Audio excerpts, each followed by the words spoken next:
I have become a huge fan of watching school board meetings now. I treat it like a sport. But I'm not really cheering for anyone. I'm just there to appreciate the players going out there and giving it their best. I love watching this shit. With everything going on with masks and vaccines, school board meetings have become absolutely like a modern gladiatorial arena. It's extremely entertaining.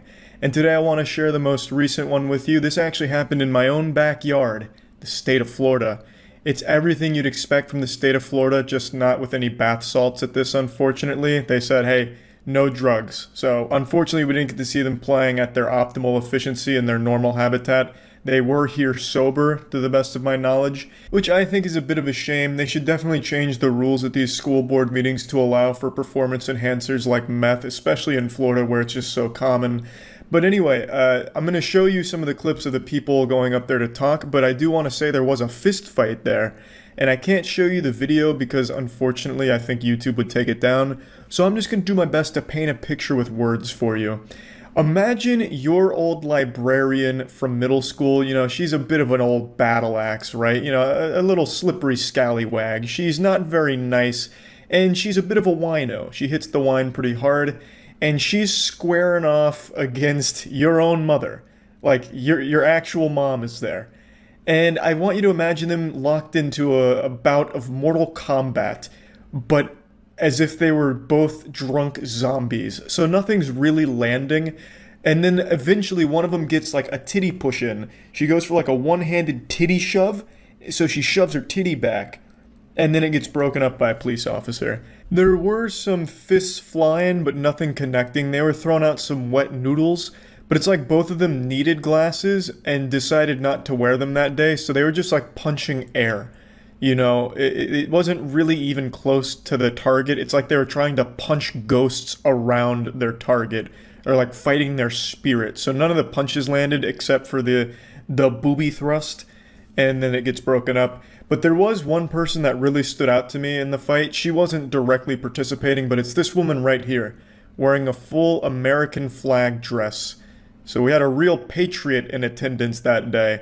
Fucking female Duke Nukem over here just loves America, and she's there just trying to show her support for helping kids get sick. I am sorry the quality's a little low on that screenshot. It looks like a picture of Sasquatch. I'm sorry about that. That's the best quality I could find of her attire. But anyway, let me get into showing you the actual school board meeting clips. I'm going to tell you that your time is up. The people of the state and this district are rising up, and you have awakened a sleeping beast. That's right, baby. The beast is up and angry, ready to tear scalp from skull at the upcoming WrestleMania. I bet when she wrote that, she thought it sounded really cool and intimidating, but all I get is like 1990s Attitude Era WWE promotionals in my head. Maybe the reason why we have people in the hospitals all this mask wearing. Did we ever think of that? Did we ever think of that? Oh wow, now there is a thinker. Oh man, yeah, I don't know if we ever stopped to consider that. Maybe it is the masks that are making everyone sick. Wow, she's really blowing the case wide open. She has like the actual thought processes of a child. You know, is she then going to start lobbying that we remove cracks from pavement because if you step on a crack, you break your mama's back? Putting a mask on those children is robbing them of their education. You are robbing these kids of their developmental rights in terms of education. Are you educators? Don't you know that? She is making a good point. Everyone knows that your brain turns off when your mouth is covered. Every time you go to eat something and your mouth gets full, like you just go fucking full brain dead for a split second. Everyone knows that. So she's at least making sense here. You simply cannot learn while wearing a mask, obviously. I mean, how are you expected to do mathematics if there's a mask over your face, right? Like it's simple, it's elementary, really. I wonder if anyone ever told this lady that doctors and surgeons typically wear a mask when performing important operations. But that's probably a lie. I mean, the government probably made that up. I mean, you usually go under when you have like really important surgery, so you're asleep. They're probably not wearing a mask, and you're just being lied to. Since you haven't seen it with your own eyes, they're probably not actually wearing a mask, and if they were, they'd be drooling over themselves because their brain would be off. Like, you can't do anything when you have a mask on, obviously, as she's saying. So yeah, no, that's probably a lie. They're probably, when they're doing surgery, they're probably wearing like a leather jacket with like a cigar in their mouth or something, so that way they can really focus. Mrs. Claus here really is on to something. Like, you just can't learn if you're wearing a mask, and that's a really good argument, I think. Like, there's a lot of merit to that statement, if you're the dumbest fucking person on earth. I want to talk about the real pandemic, child sex trafficking. By putting masks on these kids' face, you can't identify any of them. What? Excuse me? Buddy, it's a school board meeting. For a second there, I thought he was going to start, like, complaining as, like a child sex trafficker himself. You know, it's like, I can never tell what their age is anymore, god damn it, and it's making my profession as a human trafficker much more difficult, god damn it, so this needs to go. They don't care about your children. As a matter of fact, they hate them. They hate your kids. They hate my kids. They hate your kids. They hate my kids. Get it? Yeah, fucking busting out some stinky rhymes there for a second. She was about to go into a full-blown freestyle for him. I'm pretty sure everyone that showed up here to demand that masks be ripped off of kids' faces are the ones that actually hate their own kids. I don't think they even view them as their own children. I think they just view them as like political tools or something to enforce their own beliefs and agenda. So I think they're really kind of the ones that hate the kids. But that goes against the song she was about to bust out there, the little nursery rhyme she was working up. But like, there's just, I'm sure even like a 9-year-old can recognize, like, there's nothing to be lost by having a mask over your face. It's not like it's harmful. It's not like ruining your life. So what's the point? Even if you don't think it works, it's no different than just having a dress code at school. Like, if you go to a school and they say, hey, you can't have assless chaps, it's not like you're going to make a big hoopla about that. Like, no, I should be able to have my asshole exposed to the world, right? Like, it doesn't matter. If it's just part of the dress code, who cares, right? But to these people, it's more than just that. This is the only thing they have now. This is their whole personality, is just being against the mask and the vaccine. It's a stupid hill to literally die on. We've already seen, what, like 10 different radio hosts that kept preaching no mask, no vaccine, just literally die from it, and then talk about how much they regretted it. So, I mean, it's a cycle that seems to want to continue. And I feel bad for the kids because it's their parents that are trying to hurt them just because they have a stupid belief. They are literally going to Gangnam Style on the corpse of their own kid for it. And I don't think they're gonna care either. But I just wanted to say that because I think she's really the one that hates her own kids, and she's just kind of projecting that on the school board that she's whining and complaining to. 99.9 live through this flu, especially the kids, and the data proves that too. Science and laws shouldn't be changing so fast. Has Nuremberg taught us nothing of medical tyranny in the past? This guy's face really says it all. She brought up Nuremberg. Good lord. Like, some of these people are just too far gone, to be honest. Like, there's just nothing you can do. They just desperately need something to cling to that they feel makes them unique or makes them feel smart, and this is what they've chosen. And I don't think many of these families ever really admit when they're wrong. I do remember not long ago, there was a family who 2 different members of the family died, and they ran 2 GoFundMe campaigns and still kept saying no mask, no vaccine, even in their own fucking GoFundMe campaigns, as they were lobbying for money for funeral services for the 2 members that died from it. So it's just one of those things, man. I don't know what you do about it except just sit back and laugh at them anymore. Like, there's just nothing you can do. They refuse to believe, like, the most basic understanding of anything. And it sucks, but it's a pretty fucking lit school board meeting, right? Like, the content from the school board meeting's pretty fucking A tier. Of course, I feel super bad for the kids because they didn't choose to have stupid parents. It's just really unlucky. And yeah, I just wanted to share some more cool school board meetings with all of you, and that's about it. So yeah. When you hear the term risk taker or daredevil, you typically think of someone skydiving, base jumping, free climbing a huge fucking mountain, stating their opinion on Twitter, These are typically what people think of, but for me, I think of stand-up comedians. I think there's no bigger risk than risking the eternal embarrassment and sleepless nights going through a bombed set of stand-up comedy. I feel like when you go up on stage as a stand-up comedian and your shit is not landing, you go up there, hey, what's the deal with penis, huh? And dead silence, there's nothing quite as heartbreaking, gut-wrenching, or devastating. Like, just imagine how horrible that must be. Volunteering to go up on stage to try and make people laugh, but nobody's fucking laughing, and God forbid someone's heckling, maybe someone even says boo. Oh, boo would just ring in your ears for life. It'd be like tinnitus, but if it was constantly insulting you and reminding you of the worst moment in your fucking life, make you want to cut your ear off like Ludwig von Beethoven. So I think stand-up comedians are big risk takers, and today I want to show you a man that laid it all on the line to deliver stand-up comedy at the worst possible place for it, a city council meeting. Hey, I'm Uriah. It was really awkward doing the Pledge of Allegiance because I'm Canadian, so I kind of went with it. I did vote in the last election, even though I'm Canadian. I'm like, let's see what happens.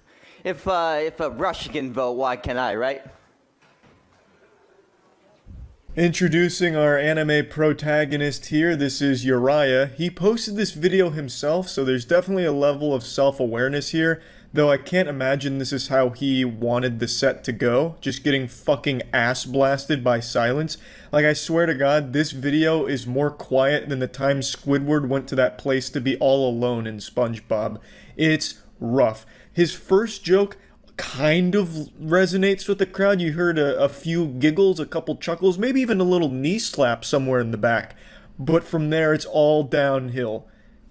Being from Canada, I'm not used to the sun, So it's just sitting there, on the bench, sweating like a Republican applying for food stamps. The way that he's looking around the room, scanning everyone's face, trying to find even the faintest smile at his jokes is actually heartbreaking. It is absolutely pulling on my heartstrings. It's like when a kid and his mom gets separated at a grocery store, so the kid starts panicking and he's like frantically looking for his mom through the aisles, just looking for this glimmer of hope, like, where is she? Like, it's actually sad. It looks like the fucking John Travolta meme where he, like, looks around confused, like, oh, why is no one laughing? It's a bad location for it, but I at least admire the fucking fat nutsack on this guy to come here and try. Obviously, I think the intention here was to have a viral video, or at least a headline saying something like, City Council meeting in Santa Barbara gets pushed off the rails as the members erupt into fits of laughter when the goofy Uriah comes in with a side-splitting comedy routine. These City Council members were expecting to tackle heavy subject matter today, such as picking up your dog's shit on the sidewalk, when all of a sudden, Uriah hit him with a stand-up routine. I imagine that's probably what he envisioned here, but unfortunately we don't live in that multiverse where that actually happened. Instead, we live in this fucking cursed universe where Uriah went in there and it fell flat on its fucking ass. I never have issues parking. I don't know. I feel weird. I can always park. I went down to Las Vegas to be part of the, the Blue Man Group. And then my car broke down. They say what happens in Vegas stays in Vegas. In this case, it was my car in my dreams. Because, see, I had AAA, but I'm from Canada, right? So I had the Canadian version. It's when 3 Canadians get out and fight over who's going to help you. AAA. He's starting to find his zone a little bit. He's hitting joke after joke. A full combination blow here of comedy. But no one really seems to appreciate it there, except for the guy behind him who's got a smile on his face, though it's hard to know if he's smiling at the jokes or the very uncomfortable situation that is spawning in the room. It's hard not to admire the confidence it took to do this, but if you're gonna step into the Thunderdome here, you gotta have some fire material so you don't end up with a situation like this. Hit him with the old city council, more like titty council, honk honk. That gets them every time. That puts some smile on those faces, I'll tell you what. And you get them with like a classic. What did my butthole say when I put a finger in it? Nothing. It couldn't talk. It's a butthole, idiots. Stupid face. Yeah, that would slay at the city council, I bet.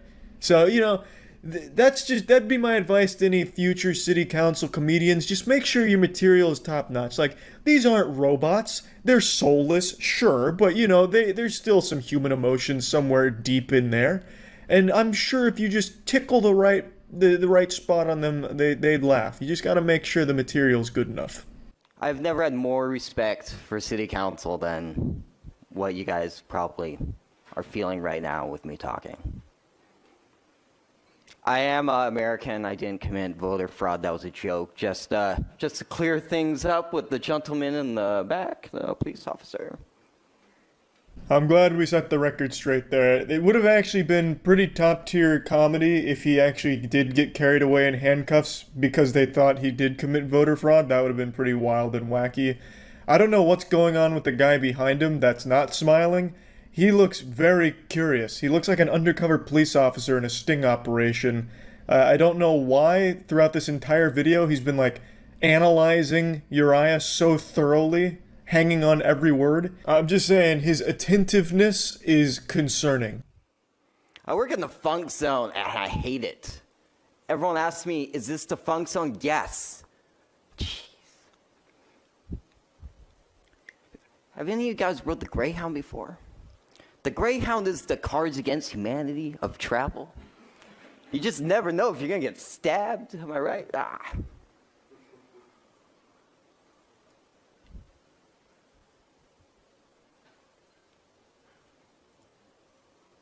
I've never rode the Greyhound, so I don't know. I'm wasting my time thinking. People don't think anymore. I'm like a live Twitter feed at this point. You know what I mean? I was watching. No, I wasn't. Mr. Westman, thank you That's so my much. time. Hey. No, that's thank you. All in all, it definitely could have been worse. He could have been arrested. Meteor could have hit the city council. I mean, there's definitely worse things that I could imagine happening there. But this was pretty bad. That's definitely in like the top 5 of the all-time worst things that could happen, shy of like an apocalyptic event localized entirely to that city council headquarters. It was rough.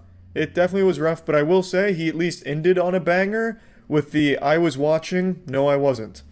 For a moment there, he was gonna go for something else and said, it's just not fucking worth it. You know, let's just pump the brakes right now. I'm not even gonna bother.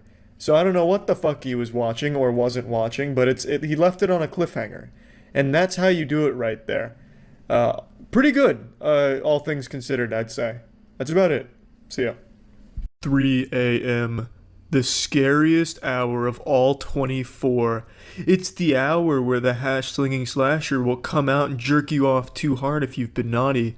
You thought the 3 a.m. challenge was dead? You thought it was finally safe to sleep with both eyes closed. You thought you didn't have to worry about getting a late-night phone call from a Ouija board while you were coloring in your coloring book. You thought right, that fucking 3 a.m. challenge trend is super dead, but there's still one man, one brave hero, one martyr, still trying to squeeze that last bit of juice out of it, still trying to milk the dried-out titties of the 3 a.m. challenge. His name's J-Station, only makes his shitty 3 a.m. content.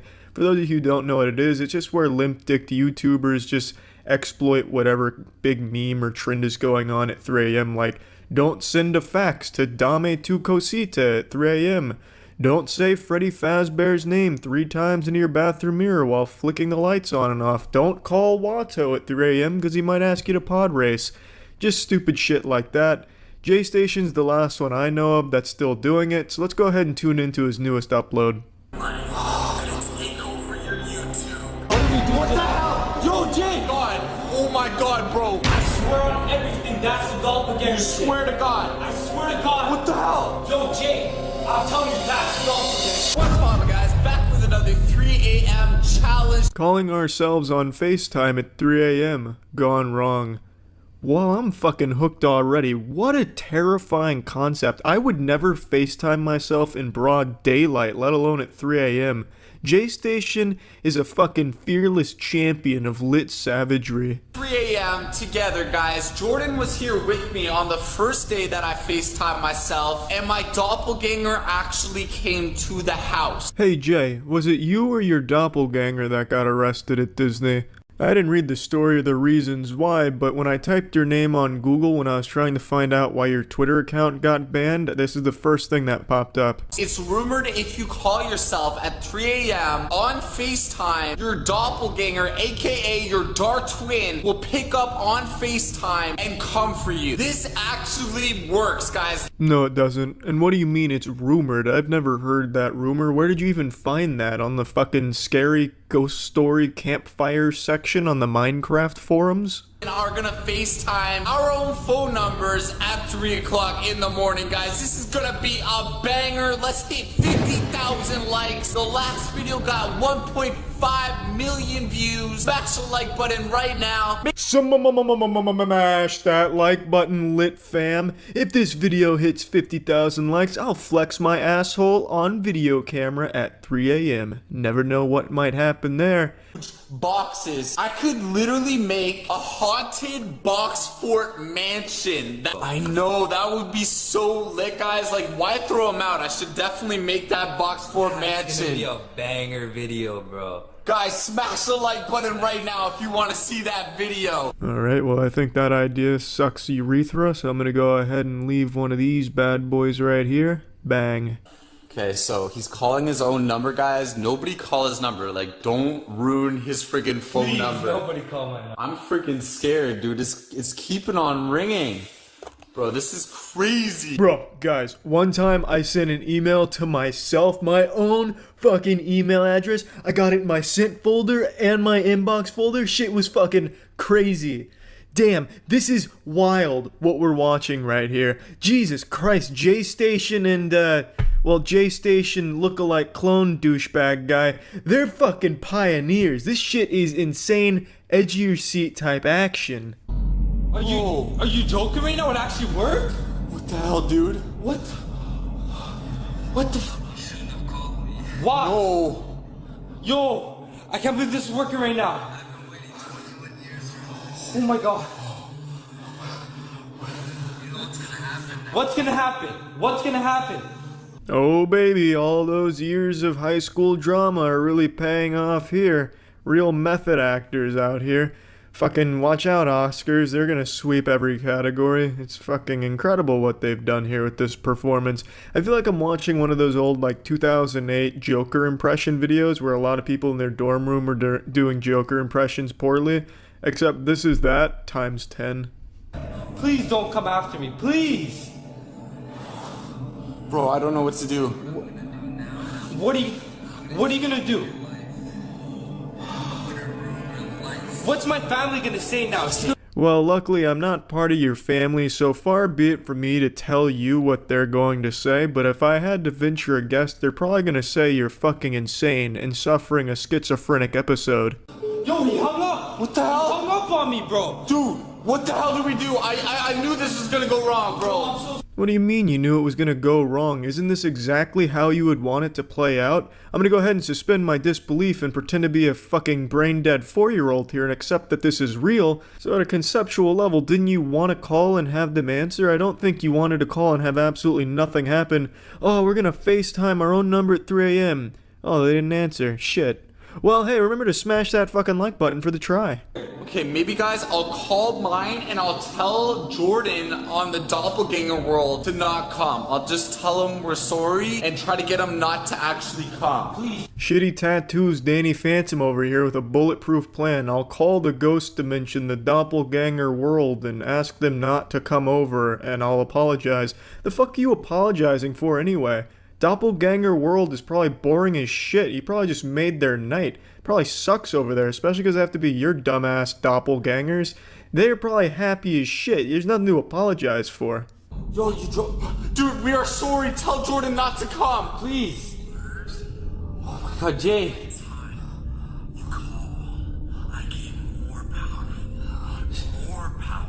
What the? Please tell him not to come. I'm sorry. Oh my god. Tell him not to come. Oh my god, Jay. What did I do? Oh my god.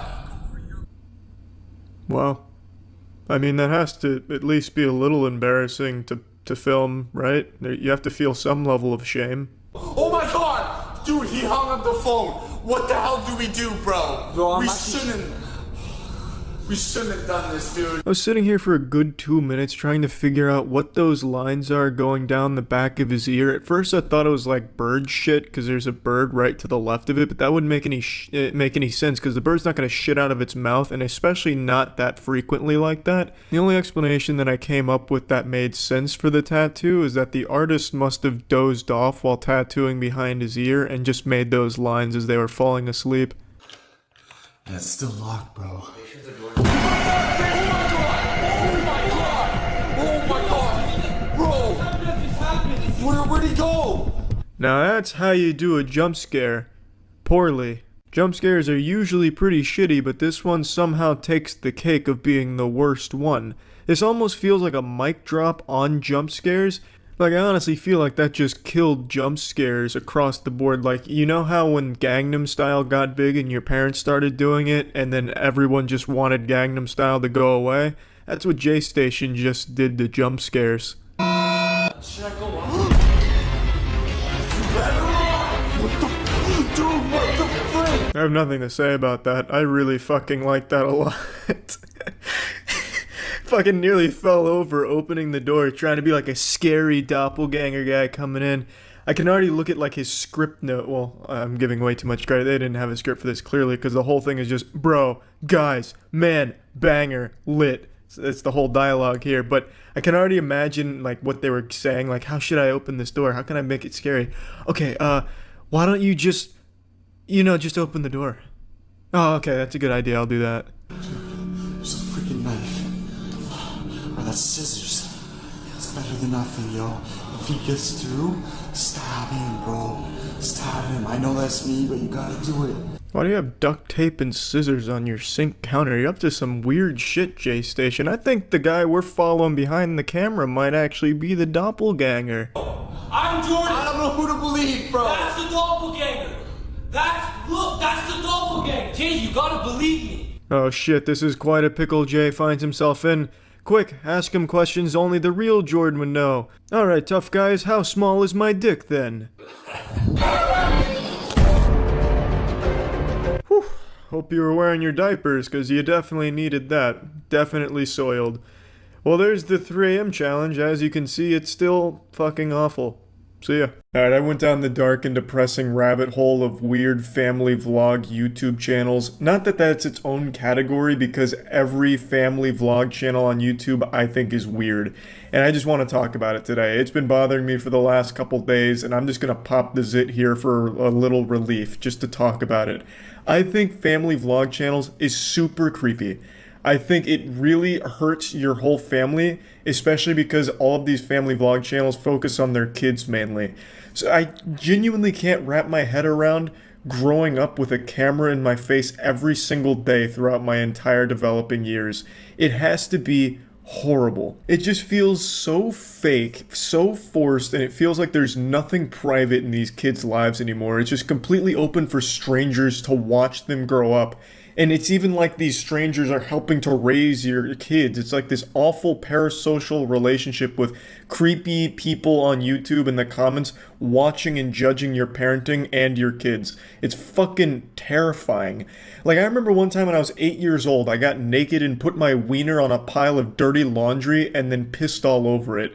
If I did that today, well, not today as like a 27-year-old man, I'd just go to jail. But if I did that today, like if I was 8 years old and I did that, that'd probably be like a fucking million view family vlog video right there. That'd just be like the thumbnail, like, my son did what to our laundry? Like, everything for these families gets filmed and posted on YouTube because it makes them money and somehow has an audience. I think it's just super fucking creepy. These parents are just using their kids as props in their videos in order to make money off of it. It feels like fucking child labor to a certain extent. They're like the main draw, they're the main actors, and yet they don't benefit from it at all. They don't see a dime of that shit. Like, yeah, maybe they'll get some cool toys or whatever, but it's not like they are actually able to consent to being like the main character in your horrible YouTube production. They're just kids. Like, take for example Ryan Toy Reviews. That kid is worth over $30 million. One of the most popular and most profitable channels on all of YouTube. That kid has not seen a dime of that, I bet. It all goes to his parents, who are absolutely living it up with that money. Ryan's been like 6 years old for the last 10 years. He's like fucking Ash Ketchum. The kid has to be approaching like 14 by this point, but he is still doing the same thing, and his parents are still the main beneficiary from his work. Now, of course, I'm sure there's some level of fun where he just gets to play with toys, it makes his parents happy, he gets more toys, and it's just this cycle. Like, yeah, I'm sure it's not the most evil situation in the world, but it's still extremely weird. All of these family vlog channels strike me as just a bunch of narcissists who found a way to make money using their kids and using the least amount of effort possible just by shoving a camera in their family's face at all hours of the day. Like, there's a popular meme that went around last year where it was this picture here, Zam, she's only 12, so spicy. This comes from a family vlog channel with over 8.7 million subs. Now, the girl in their thumbnail wasn't actually 12, but I still censored it just in case. You can see that some of these families with these channels are fucking weird. Clickbaiting child porn for your audience is not okay. Like, who the fuck does the Prince family think is watching them? Jared Fogle? Like, are they trying to appeal to, like, pedophiles or something? Like, what the fuck was the point in taking a woman in her bra and panties, calling her 12, and then saying she's spicy on your thumbnail? It's fucking weird. Now, I want to make it clear, I don't think every family with a vlog channel is a dysfunctional group of goofballs that, you know, hurt their kids or make their kids' lives miserable. I'm not saying that. I'm sure there are some genuinely wholesome families out there where the whole family just enjoys getting together like once a week, once every 2 weeks, maybe once a month, and doing like a family video together. I'm sure that exists. I have no doubt about it. I'm focusing more on the family vlog channels that are like daily or every couple of day posters that are literally all hours shoving cameras in their kid's face. It's not healthy, and these families are not doing a great job of raising their kids. I'm not like some kind of fucking child psychology expert or anything, but I think I can say with confidence, no one growing up wants to be constantly monitored by complete strangers. Sounds like a nightmare, and God forbid you actually have like a serious problem, because then the whole world's gonna know about it. A lot of these family channels, their most popular videos are when their family's going through something rough. Like one of the kids breaks their arm, or one of the kids gets in trouble at school or something, and the video is them being disciplined or them at the hospital or crying. Those get the most views, which is why you see so many thumbnails with the kids in pain or crying or something like traumatic going on. Like, you remember Daddy05? That was an extremely big controversy. That was a genuine abusive family that was actually hurting their kids for views on YouTube. I'm not going to go too deep into that, but I'm sure most of you remember. That's not exactly uncommon on the platform, I imagine. These videos where the kids are in distress, like just really upset about something or even injured, are really popular on these channels. I honestly wouldn't be surprised, and this is just a full-blown, like, Alex Jones level conspiracy here, full-blown tinfoil condom, but I really wouldn't be surprised to learn that a lot of these family channels actually set up these awful situations for their kids for the sake of views. Like, oh my god, my son Nicholas just got hit by a rogue baseball bat that flew out of a pickup truck that went by. It must have been a drive-by attempt where they threw a baseball bat at my son and it hit his ankles. Now they're clearly broken. Oh my god. Nicholas, are you okay? Oh, look at how hard he's crying. His ankles are truly shattered. Can we hit 100,000 likes on this video for my son's broken ankles? I'm gonna have to get him to a hospital. He's very upset. Oh my god. And the only thing that's gonna make him feel better is 100,000 likes on this video. And then you'll see like a week later, all of a sudden, oh my god, Nicholas fell off the top turnbuckle of our WWE wrestling ring and landed on a pit of broken glass that was just left there by some irresponsible builders. Oh my god, Nicholas, how are you feeling? Oh, can we hit 100,000 likes on this video? Nicholas is very upset and in pain. It's so sick. Really, just search any family vlog channel on YouTube and some of the most recent videos are probably going to be exactly what I'm talking about. Like here, this is the Prince family. 6 days ago, Grandpa gives kids a whooping. And then right before that, back to back, DJ almost drowns in the swimming pool. And then if you go to the most popular family vlog channel, the Ace family, literally their most recent upload, Steele got hurt bad on camera. Then in stars So Unexpected, which just sounds like sarcasm. It just sounds like the Ace family is laughing about this like, haha, yeah, Steele had no idea that one was coming. How unexpected, I get pranked. You know, like it sounds like they're actually celebrating that Steele got hurt here because it meant more views for them. And then if you go back a little bit more, the dog bit our baby, scary moment. Like a lot of these videos, and it really doesn't take long to find them because there's so many on all of these family vlog channels. It's like they really like start pumping their fists like, yeah, my kids got hurt. There's gonna be big views. You can find so much of this. So it's not even like wholesome families doing wholesome shit. It's these really sick families celebrating and capitalizing off of traumatic experiences of their children. Like just imagine, you can't even cry or get hurt without your parents filming you. That's an actual nightmare. And then it gets posted online for everyone to see. Your classmates might see it. Like, you just grow up in the eyes of complete strangers. That's terrifying. And there's no way kids can like fully grasp that concept till they're much older. And yeah, maybe some of them are okay with it as they get older because, you know, maybe then they actually start to see some of the money that they've made for their narcissistic parents. But even still, it's not a good environment to raise a family. At least I can't imagine that it is. It's so weird. And the audience is even creepier to me because the audience is two groups. It's little kids and old parents. Parents that their kids have already grown up and moved out of the house. So now they live vicariously through these YouTube families. And little kids who just see these other kids getting toys and attention that they might not be getting in their situation. So both of these groups, I think, are in very sad places for different reasons. Kids that come from broken households that get glued to this content because they're watching these kids live the life they wish they could. And then you have parents that are well past their prime whose kids most likely don't live with them anymore, don't talk to them anymore, whatever. They watch these family vlog channels and get attached to them and try and like raise their kids through the YouTube comments. Scrolling down into the comments section on a family vlog video is more sad than watching an ASPCA commercial. It is depressing. You'll see a lot of the commenters, at least on the channels that don't have comments disabled, you'll see a lot of the commenters are older women who their motherly instinct kicks in. So like on the Steele got hurt video, you'll see a lot of them be like, oh my god, my reflexes kicked in and I grabbed my hydrogen peroxide and poured it on my keyboard hoping to help Steele. Oh my god, oh my god, thank you for helping him. I got so concerned there for a moment. You'll see how attached they get. They, as a viewer, feel like they become part of that family because now that they're older, they don't have like a real kid to take care of or anything.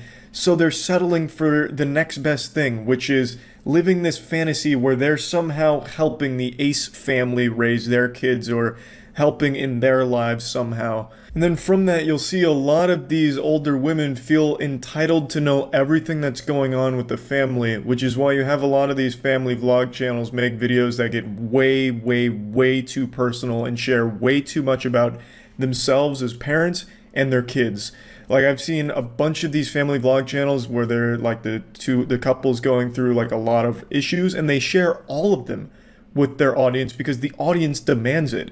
And it's like they're never satisfied. They need to know every single detail. They just become so unhealthily attached to what they see on these family vlogs. So yeah, anyway, that's about it. I just wanted to talk about it. I hate family vlog channels, but I understand they're not going anywhere and they're probably only going to grow in popularity. I just wanted to at least talk about this since I had been thinking about it for the last couple days. That's about it. So yeah. I think now is the easiest time in history to be a parent. Back in the earlier days, you had to make sure your kid didn't fall off a cliff or get hit by a stray arrow, mauled by a lion, fall victim to dysentery on the Oregon Trail. It was tough to be a parent back then, But now I think it's super easy because you can just give your kid an iPad and let the internet raise them for you, and then get mad when your kid isn't exactly an upstanding citizen and blame everyone but yourself. But for parents that want to be a little more involved in their kids' lives, luckily there are some great departments that are offering invaluable knowledge on how to be the worst possible parent ever. This is coming from the OC Sheriff, who posted this tweet. Do you know how to properly search your child's room? If not, stick around for our first episode of #ParentAware with Sergeant Gunsley. I think there is a 0% chance this guy's name is actually Gunsley. This has to be an alias. It's too fitting. Fucking Sergeant Gunsley. What are you gonna tell me next? That ParentAware episode 2 is hosted by Bill Bazooka? Fucking Paul Danger? Like, goddamn. I'm Sergeant Brian Gunsley with the Orange County Sheriff's Department, and today I'm going to show you how to search your child's room. The first step is to remove the child, or the teenager in this case, from the room.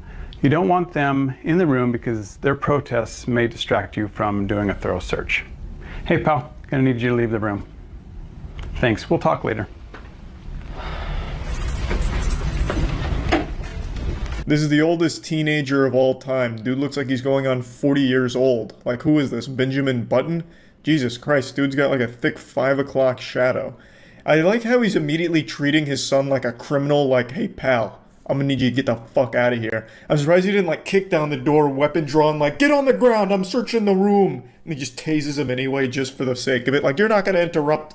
It's important to search your child's room every once in a while, like I would say about every 6 months. Unless you suspect that they're using drugs or alcohol, then you're going to want to do it more often. He treats his household like it's boot camp. Alright champ, it's time for your weekly room inspection. Go report to Corporal Hollow Point and give me 500 push-ups before you eat your green bean casserole. So I don't think I need to explain to you why doing this is a horrible violation of your kid's privacy and is absolutely going to lead to a lot of problems in your relationship with your family. But I think I'll explain it anyway. Anyone who's ever been a kid, which I'm assuming is everyone except this guy I guess was just created in a lab to be the most generic NPC police officer ever. Fucking Captain America over here, never had a childhood. Anyone who did knows how awful it feels to think that your parents don't trust you. It makes you not trust them, and it makes you resent them. So what I recommend is to start searching from top to bottom and then left to right. So here I would start searching in this plant and then go across to the right, and then we'll search into whatever containers that are here. I always want to look inside the containers and inspect things thoroughly. See, here we have a container with, looks like a place for someone to hide something. So I'm going to hang on to that. Certainly want to talk about that in a little bit. What a weird item of interest. It's just an empty bottle. Like, that's super normal. What do you mean you're gonna have a talk with them about that? What is that conversation gonna look like? Come here, son. Look, I found it. That empty bottle of vitamin gummies. Bet you're using it to store drugs, aren't you? You break my heart. I raise you better than this. Get out of my house. When it comes to books, you just want to search through all the pages and just see if you see anything. Here we have a picture, it looks like, of a child with a gun to their head. This may indicate that they're thinking about committing suicide.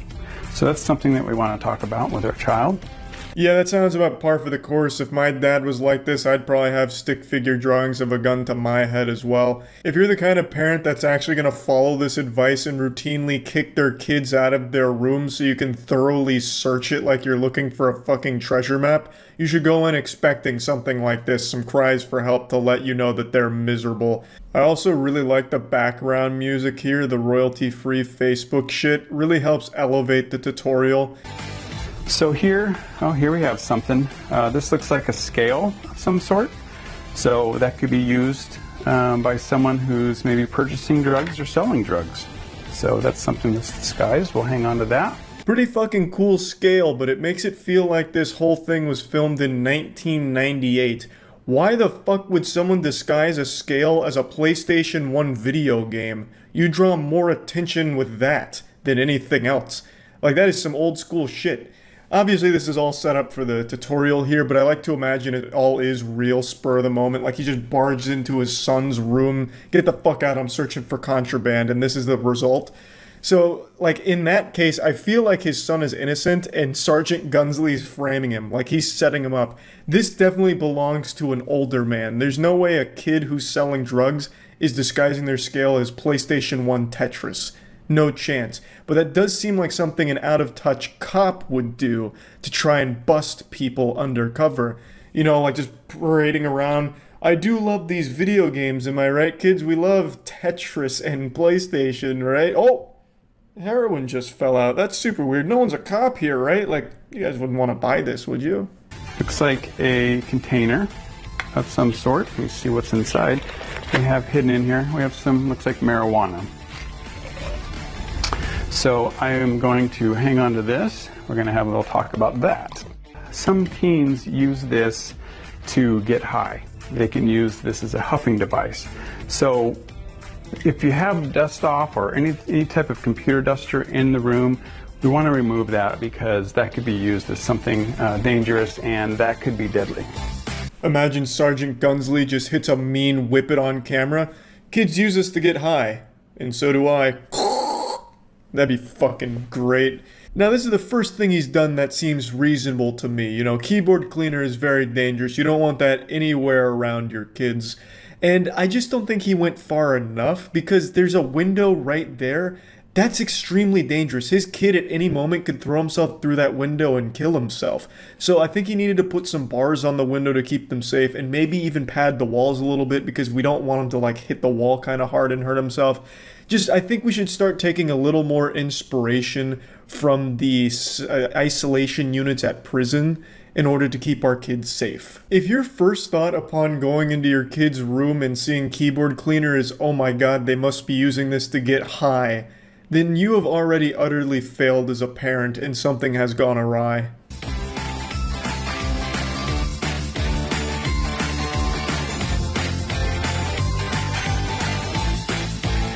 And also, it's very important to be respectful of the child's property. Yeah, Sergeant Gunsley, very respectful. He's over here acting like Mr. Krabs on the panty raid, just going through all of like his boxers and shit, like looking for anything in his pockets.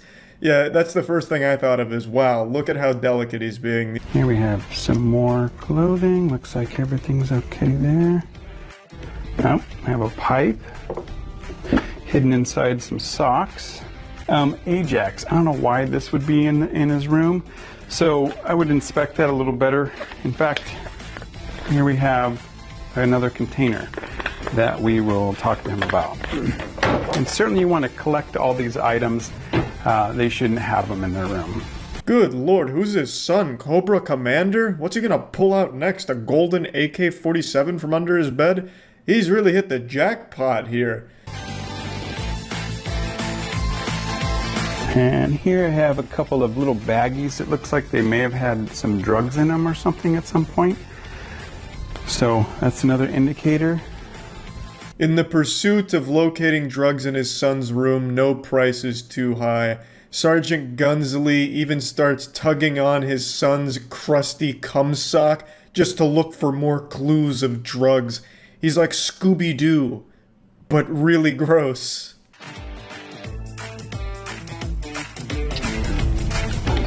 So this looks like it might be something. I'm familiar with this as a container.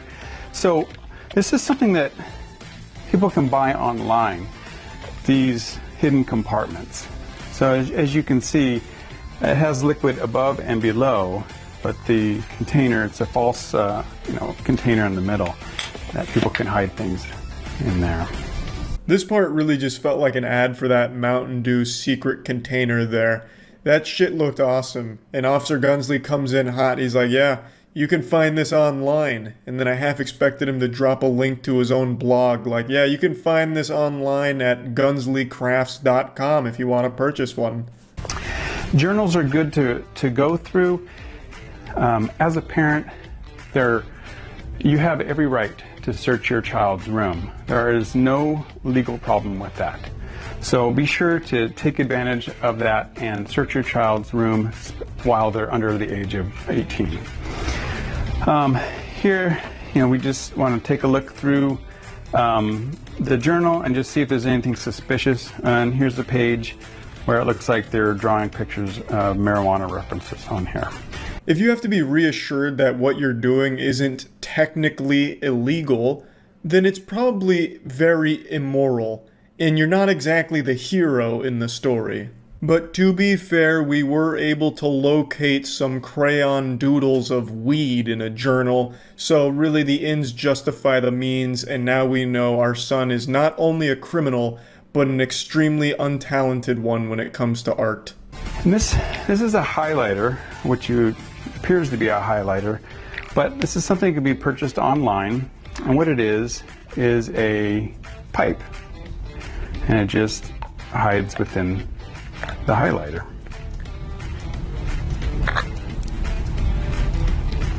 Nothing gets past the keen eyes of Officer Gunsley. The man's omniscient. Not even the Inspector Gadget crack pipe was enough to get by him. What another cool little gadget, which he again mentions you could find online, which to me just feels like he's advertising it, to be fair. But goddamn, that would be like the last thing I suspect to be like, oh, fucking highlighter, right in the trash. I wouldn't think to like go to the secret ass end of it and look for a crack pipe. Fucking go-go gadget crack pipe, and somehow he knows about it. Goddamn, he's too good. It's very important to conduct a safety search like this because you want to know whether or not they're using drugs. Best way to prevent adult addiction is to intervene early when they're young. So this is the time to prevent a lifelong struggle with addiction. And create a lifelong resentment of you, their parents. This also isn't going to prevent a struggle with addiction. This may only reinforce an addiction. This is just an all-around horrible idea for parents everywhere. Yeah, thanks Orange County Sheriff, and thank you Officer Gunsley for showing us exactly how to be the worst fucking dad that you can be. That's it. See ya. This is a type of video I've never made before. I'm making this purely out of spite. I'm just a vengeful spirit right now. I had to suffer, and I feel it's only fair you suffer too. On Twitter today, a few people tagged me in 2 TikToks that were just so insultingly offensive to my eyes. I was more disturbed than a Christian youth pastor going to see the director's cut of The Human Centipede. It was so yucky that I just feel obligated to inflict this pain upon you, the viewer, and I'd like to talk about them a bit further. It's from a trend on TikTok where weird dudes try and be sexual and do like sexual shit, but it's super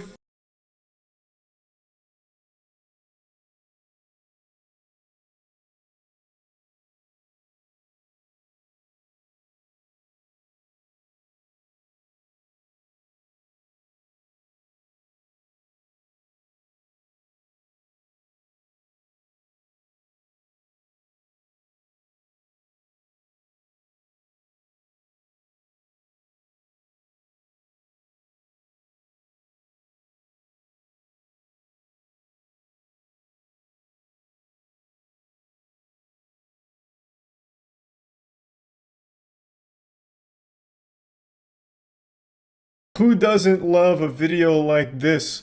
Just massaging spit into a blanket that you're pretending is a clitoris. Like, who is this for? I can't imagine there's a single sentient human being out there that's like excited about this or being turned on like, fuck, I'm wet now. Or like being cheered on in the locker room. Yeah! Oh baby, yeah! Keep fucking rubbing her clit. Yeah, look at him go. Yes! It's vomit inducing, especially considering that the majority of the TikTok user base is children. And then he finishes the video by like grabbing and squeezing what he's simulating is supposed to be a vagina. So he's basically just fucking like grabbing on it like he's trying to start a lawnmower. He's like fucking trying to pop a balloon in his hand. Like, it's so disturbing, like, the whole thing. And he's not the only one. There was quite a few videos I saw just like this. I don't really get it. Maybe I'm just getting older. But how would any woman see this and be like, damn, I gotta hit this guy up. He look at the way he's massaging his spit into that blanket. That could be my pussy right now. Oh my god. He could be massaging my pisser and it'd feel this amazing like what I'm watching in this TikTok video. This guy's truly an expert. A sexual wizard. A pleasure wizard. From what I can tell, this trend is supposed to prove that you have sex. Like, hey, no, look, I fuck and I'm good at it. And then they have like whatever songs playing here, Arctic Monkeys or whatever is going on. I don't know the song. It just doesn't make any sense. You know, like if I was to participate in this trend, I'd want to go like full-blown Alpha Chad Thundercock status. Like, I not only know how to massage one pussy, but 50. So I'd have like some inspirational music playing, you know, like maybe Scatman or something, and I'm just going all over the place. Fucking southpaw on him, maybe get like the Zoidberg going. Just simulating rubbing over 1,000 clits around me. And then maybe I'd be considered the most sexual man on TikTok. Which when said out loud sounds like a crime, actually. The thing is, this whole trend is so disturbing as a viewer. Like, how is this content that anyone would leave a like on? But what's crazier is I saw so many people trying to duet with this video in particular, so there were so many people moved by it and turned on by it that they wanted to respond to it and like fainting, oh. It's wild. TikTok is truly an absolutely baffling cesspool. Just why? My fucking day is ruined now. Dude hits a swan dive into a cunnilingus true combo. That's like a Tony Hawk Pro Skater line right there. I mean, good for him. You know, connecting all of those tricks together. And he sticks his tongue out and his tongue is like 20 feet long. Which I think is supposed to be like a turn on for the women that we're watching. But I just feel like it'd be more of a detriment than anything. Because if this man goes to eat some vagina, he's also going to be eating butthole by accident. Like, his tongue is going to wrap around her like a G-string. It's going to be like tentacle porn, but with a tongue. So I don't think it's like necessarily the best thing in the world to have a tongue this long. Especially not for him in particular, because when you're going to administer the doctor-recommended dose of vaginal eating, you'll just get a taste of ass too. It's like, oh god, babe, why does your pussy taste like shit? It's like, well, you know why. Your tongue is fucking deep in my colon right now. How do you not realize that? But I don't even understand, like, this doesn't even show that you're good at sex, which I think the whole trend is supposed to. Because who the fuck is like, hey babe, you ready to bang? You ready to make a bedroom ham sandwich? Alright, here I come. And you do like a cannonball onto the bed. And then you just start like...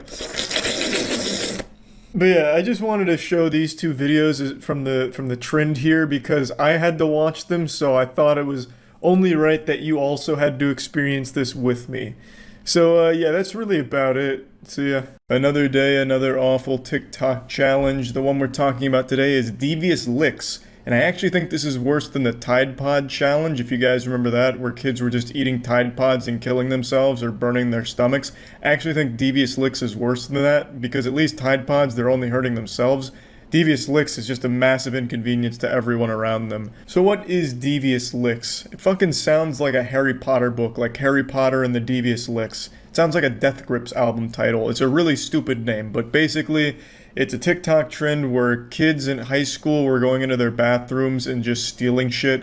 So stealing soap dispensers, stealing entire sinks, stealing urinals, stealing the actual shitters themselves.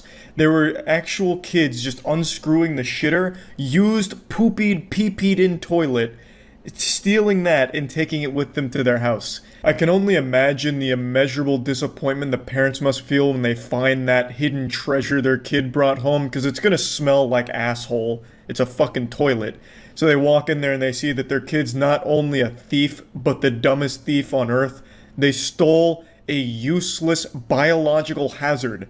You can't even sell the toilet. Like, there's nothing you do with it except just throw it away. Now, Devious Licks wasn't limited to just stealing, no. It was much more elaborate than that, because if you couldn't steal something from your bathroom, you just destroy everything. You go full caveman brain and just break everything and call it a Devious Lick. So that's basically the trend. And as it continued to grow, it transcended the quarantine zone of the high school bathroom. It went from the bathroom to just the school in general. So they started stealing things like sinks outside of the bathroom. They'd steal lockers. They'd steal cars. It basically was just vandalism at the school property. And this shit's been fucking wild. The only thing I've ever stolen from school is this little bad boy right here. And I had to go out of my way to find him, but I remember stealing this. It's a little snowman Pez dispenser. He's pretty playful. He's pretty cool. Not really a devious lick, but I felt bad about it ever since. I stole that from a teacher's desk, I remember, because I thought it was just kind of cool because there was Pez in it, and it was like, yeah, that's kind of nice. So I took it. And God, the guilt has been overwhelming ever since. I pray to God every night that he forgives me for the sin. Can only imagine what these heathens are going through. But anyway, this has become such a widespread thing that entire towns are going in lockdown at their schools, fucking sounding the emergency sirens like aliens have arrived. It's DEFCON red alert out here. Devious Licks is the boogeyman that's marched into town. So the way some of the schools are dealing with this is absolutely amazing. I read about a couple schools that just outright banned using the bathroom during school hours without an approved time for it. So they had to take a field trip to the bathroom, and if you have to go before that field trip time, you're just going to shit and piss in your britches. Like, those trousers are going to get soiled because they don't want to take the chance, because it got so bad at those schools that they just outright forbid using the bathroom outside of their designated field trip bathroom time. And then the more common one that I'm seeing is you are not allowed to use the bathroom without a school-approved chaperone to be there to make sure that you're not doing anything devious in there. These are high schoolers, mind you, and their brains have been rotted so drastically by TikTok that they're now not allowed to use the bathroom without a fucking bodyguard to monitor them because they can't be trusted to behave themselves while tinkling. It's crazy. Now, I wanted to show you a few devious licks that I found on TikTok, but I didn't record them in time. TikTok has banned all devious licks and the accounts associated with most of them, so all of those are now just lost to the fucking cyberspace, the cyber shadow realm.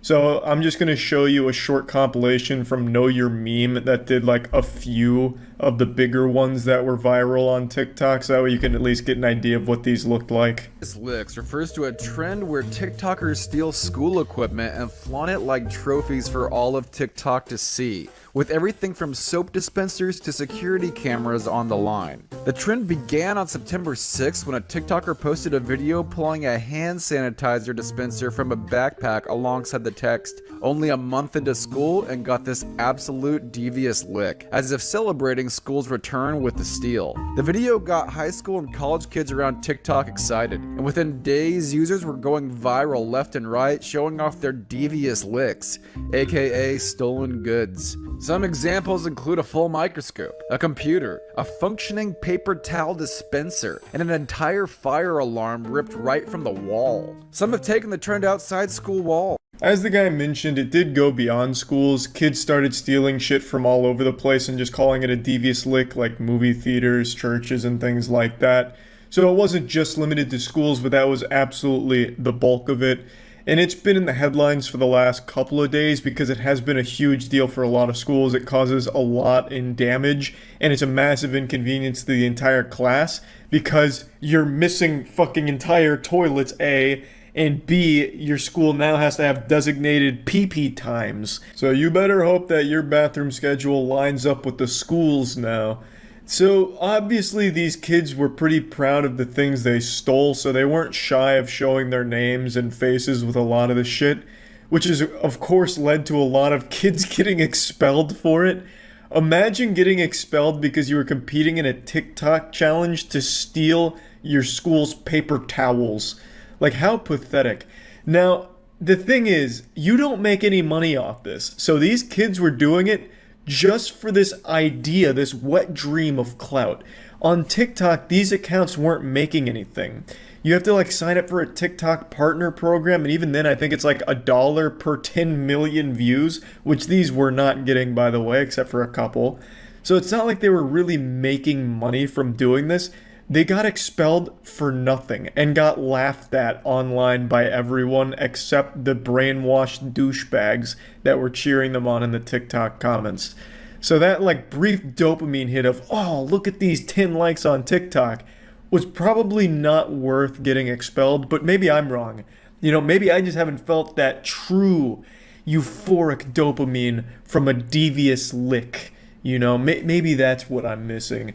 But yeah, a lot of these students have been expelled. They've been identified and publicly shamed in a lot of cases. So yeah, pretty rough, but they did it to themselves. It's a stupid fucking trend. It's really dumb. Somehow the bar keeps getting lower and lower for TikTok. Like the second you think they hit rock bottom with the worst content ever, they find a way to break through that plateau and find something even more stupid and fucking awful. But yeah, I imagine now that TikTok is banned devious licks, it's going to die right then and there. Because obviously they were only doing this for attention online, and since they won't be able to get that fixed, they won't bother.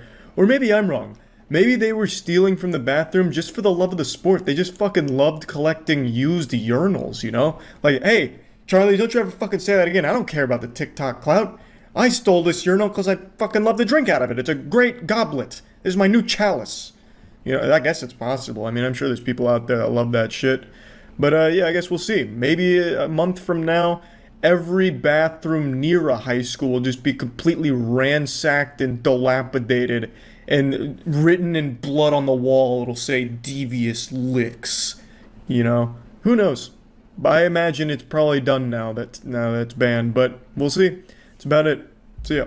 It's only been a few days since DC revealed that they're shitting on Aquaman with a horrible poster, and they've already shown us that they're not done shitting on Aquaman. They haven't had their fill of their scat fetish, so now they're shitting on Teen Titans. They released this Titans trailer, and it's abominable. It's abysmal. Porn parodies are more true to the source material than this one. It is just so fucking bad, so I figured let's watch it, and let's talk about it. The trailer genuinely opens with a stock sound effect. That was a stock scream. Incredible. Absolutely incredible. Where's Batman?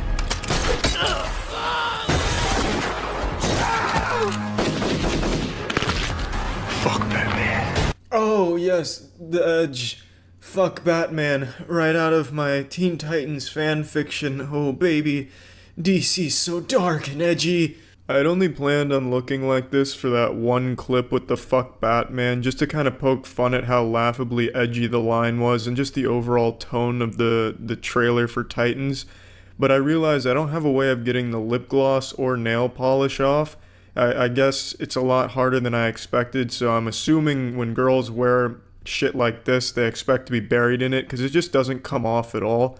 So I'm just gonna finish the video looking like this. I look like I'm about to go to a fucking Marilyn Manson concert. I look like that old Garugamesh meme. You remember that guy? I look like him.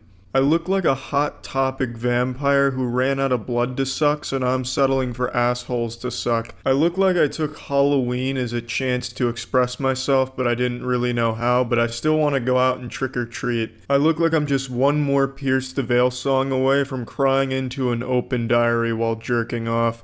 I look like Kevin Spacey's wet dream. Now getting back on track to DC's latest dog shit wrapped in cow shit. Every single sound effect during that fight was a stock sound effect. You can find all of them on YouTube. They're right at your fingertips. They're right fucking there for you to just YouTube and use. Some of them I've even heard in old school video games. Like, I'm pretty sure there's some GoldenEye sound effects sprinkled in this trailer. I can't really remember because it's been like 10 years since I played GoldenEye, but someone can confirm, and I'm sure I'm right in saying that it's some GoldenEye sounds up in this bitch. There's something evil inside of me. Yeah, honestly, Raven, I think there's something evil inside of the DC headquarters as well. There is some man up there, some sinister mad scientist that's greenlighting these stinkers and pushing them through the pipeline. I honestly feel like maybe it's a Marvel secret agent, like a super spy that works for Marvel but is doubling as like the head of DC that's just like, yeah guys, check this out. I got them the green light, the Titans thing, and he says, fuck Batman. And it's the grittiest, most laughably awful shit in the world. It's going to be amazing. Marvel's going to skyrocket, boys. Don't worry, I got you covered. You're scared. I get it. But you can control it. If I didn't know this was a Teen Titans deal, I would have never guessed that was supposed to be Starfire. And I'm not saying it needs to look like Starfire, because I'm of the firm belief that you don't need to carbon copy your source material to make something great out of it. I actually prefer when they deviate a bit, but you still need to be able to recognize the characters, and it needs to, emulate the same ideals and motives that the characters had from the source material. Here, there's just no way anyone would look at that character and think, Starfire. They'd look at that and think, generic flamethrower, hand-shooting superhero from whatever indie comics are being tossed around Tumblr at the time. Sometimes, when I feel the darkness, it feels good. Oh yeah, you're preaching the choir. The darkness, it feels so good. The shadows within the shadows. The nighttime that your parents warned you about because there's bad shit in that nighttime sometimes. Oh, the darkness. God, I love DC's gritty, dark tones. Fuck, it's like it's all written by some 9-year-old. Jesus fucking Christ. I was wrong.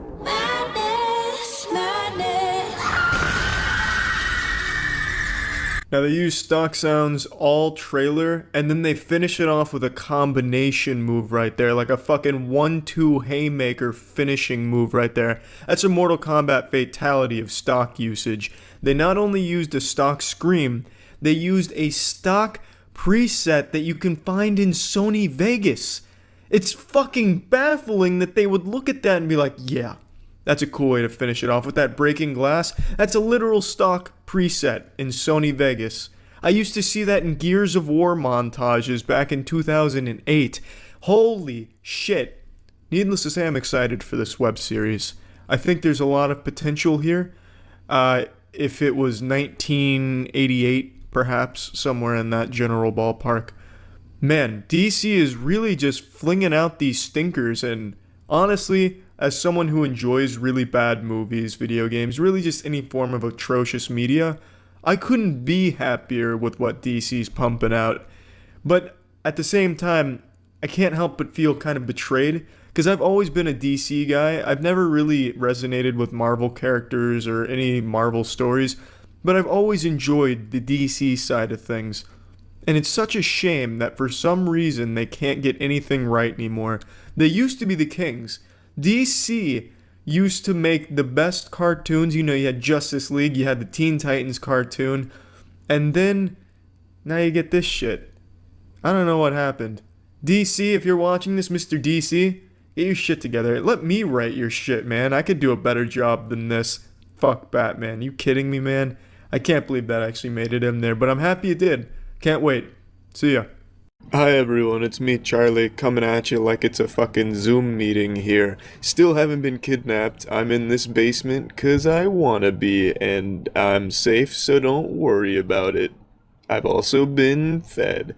So today I want to talk about a little drama I found myself in, a bit of a controversy, a little bit of a stinky pickle from a couple months ago that I never really talked about, and I think today's the right time to talk about it. It's the day after Christmas. We all got some wonderful treats and goodies. Santa Claus has already went back up to the North Pole to hibernate and dick down Mrs. Claus under the mistletoe, and as we approach the new year, I think it's important that we get there with no skeletons in our closet, just get everything off our chest. By now, I'm sure you all know that I'm fearless. The only thing I fear is fear itself and cockroaches, which means I'm not afraid to admit when I'm wrong. There's more videos on my channel of me admitting to my mistake or mentioning how wrong I was about something than there are videos of me mentioning nipples. I have talked about how wrong I've been on shit constantly. But today's not going to be one of those days, because I'm right about something, goddammit, and I'm sticking to it. A couple months ago, I watched a video on stream, twitch.tv/moistcritikal. Please feel free to stop by, put a few extra inches on your penis, I stream daily. I was watching a video for the hamster Squid Game. This is when Squid Game was at its peak, and everyone was doing its best to suckle from that milky bosom and try and capitalize off the trend. So there was a channel that made a hamster version of the Squid Game, and I watched it on stream, and I called it out for being potentially harmful to the hamsters for a variety of reasons, all of which I'll show you from the stream highlight itself. But basically, they were having these hamsters at very high altitudes relative to the hamster's body size, and during things like the glass bridge, they would just fall. And it didn't appear to be any padding underneath them, and when they had their behind-the-scenes footage, it was clearly edited. It wasn't like a continuous shot. Despite them having a wide-angle camera that had the entire arena, they didn't use that and show like the raw video. They showed an edited video from where the hamster fell, and where it landed in this box of padding, which wasn't present in the original video. So it was very clearly a sketchy behind-the-scenes video to try and cover their ass. And on stream, I mentioned that this could be potentially one of those channels that capitalizes off of abusing animals for views. It's a common trend on YouTube, unfortunately, like animal rescues. Oftentimes, they'll just put animals in like a very dangerous or really fucked up situation and then go rescue them for views on YouTube. And I mentioned that the hamster Squid Game video could potentially be another animal abuse trend because they did such a poor job of showing how the hamsters fell or where they fell or them being okay or anything like that, and their behind the scenes footage was extremely shady. And you would think that wouldn't be like a controversial thing to say, but for some reason there were some people in chat drinking stupid juice and trying to fight me on it, saying like, hamsters could survive a nuclear blast. Who cares if they fall 10 feet with no padding? They're fine, Charlie. Stop being such a goddamn snowflake. You could hit a hamster with a sledgehammer and it'll be okay. It was just a bunch of crazy shit. So I'm just going to play the stream clip for you and then defend it once more. But before I do that, I want to give you a little more context on the channel. So I'm going to show you a picture that actually comes from another YouTuber's content. Her name's Mimi. So this is a screenshot from another video on the same channel that does show what's underneath the hamsters in one of the obstacles. And it's not padding, it's the exact opposite, it's spikes. Now the fall here isn't nearly as high as the one they take in the hamster Squid Game video, but even still, this can't be good for the animal.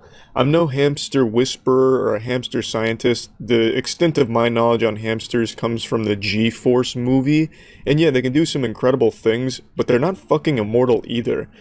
Yeah, I don't know what the point of putting spikes under them is. No one's watching these videos hoping to see them get hurt, at least not many people, maybe a few psychopaths perhaps, but there's just no reason to just have them be actually dangerous obstacles. The videos are supposed to be cute and wholesome, but as you can clearly see here, they don't really value safety of the animals.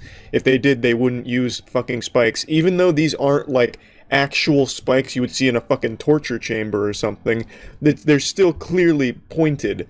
And I don't think they're made out of rubber. They look like sharpened crayons. He just immediately broke that rope. No! Jesus Christ. What? Player 101 eliminated. Well, where do they drop? Wait, now I'm concerned. Wait, now I'm really concerned. Where the fuck does that go? I thought there was gonna be like a little bed under them.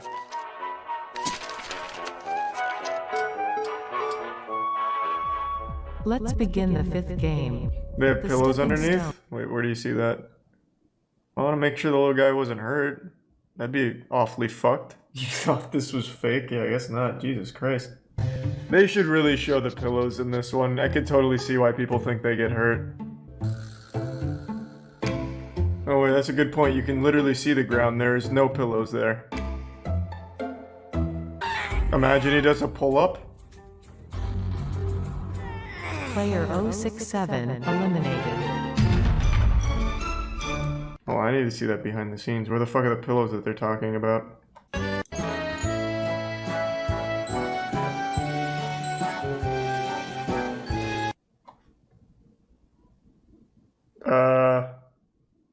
Okay, I'm gonna be a little honest here. I've seen a lot of these YouTube channels that are very bad. Like, they abuse animals. I'm sure you've seen them, like the fake animal rescues. This, I'm getting similar vibes now. Very clearly, this is a completely different shot. Very, very clearly. You can see the entire ground in this full game. What I thought, or what I hoped, I guess, was that the pillows they claim to use were covered by this blanket or whatever down here. But it doesn't seem to be the case, so when they're trying to prove that they're okay, they just edit it. This is completely different. That is also a completely different hamster.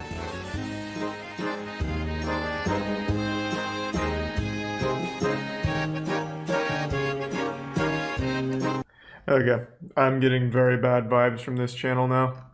They're definitely removing videos or comments where they talk about that. Is this like the only proof they offer for the behind the scenes? I mean, it would have been really simple to prove it without this garbage editing here. They could have just showed the raw file where they would then pick up the hamster, I would hope. They've also disabled ratings here. Okay, this is absolutely a sketchy channel. I would like to see them just show the raw footage. This is another one of those channels that just abuses animals, huh? I don't really want to watch the other ones for obvious reasons, but yeah, this is terrible. I don't think they're using actual glass here. Like, these just look like little plastic pads, so I don't think there's broken glass on the floor. Very clearly there's no padding or anything here. This does not look like a small fall for a hamster. Yeah, I'm not like a fucking hamster expert or anything, but they're not very big. I feel like a fall from whatever height this is probably isn't that good for them either way. Man, that's really upsetting. They're like cats. And yeah, and look what happened when Alinity threw her cat and how mad people got. It should be the same here. Yeah, the cat was probably fine. Yeah, these hamsters are probably fine, but still, just letting them fall this far without any padding, which you could have absolutely added with no detriment to the video, it's upsetting. Maybe they moved the padding underneath when they're about to fall. Well, they should have showed that then instead of this, where it's very clearly edited. And they don't even use the same hamster. They used literal different hamsters. Like, it's horrible editing. It's super fake.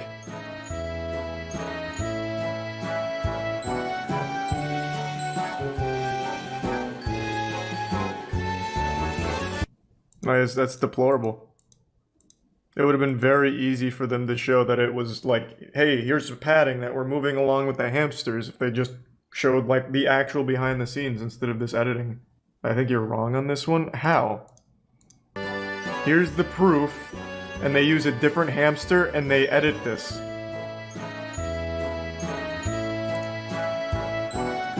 What are you talking about? How am I wrong? Like, I don't see how I'm wrong kind of situation. Are the hamsters probably okay? Yes. Do they need to fall this far without any padding? No. They could have easily just had little pillows down here, or not even make it that high. It's not like the fun is watching hamsters 50 feet in the fucking air. Like, they could have just had them a little off the ground. It's just supposed to be cute. Like, this is definitely still a long fall for something this small, no matter how you look at it. Press play for the broken glass. What? I don't see it. Are you talking about the sound effect?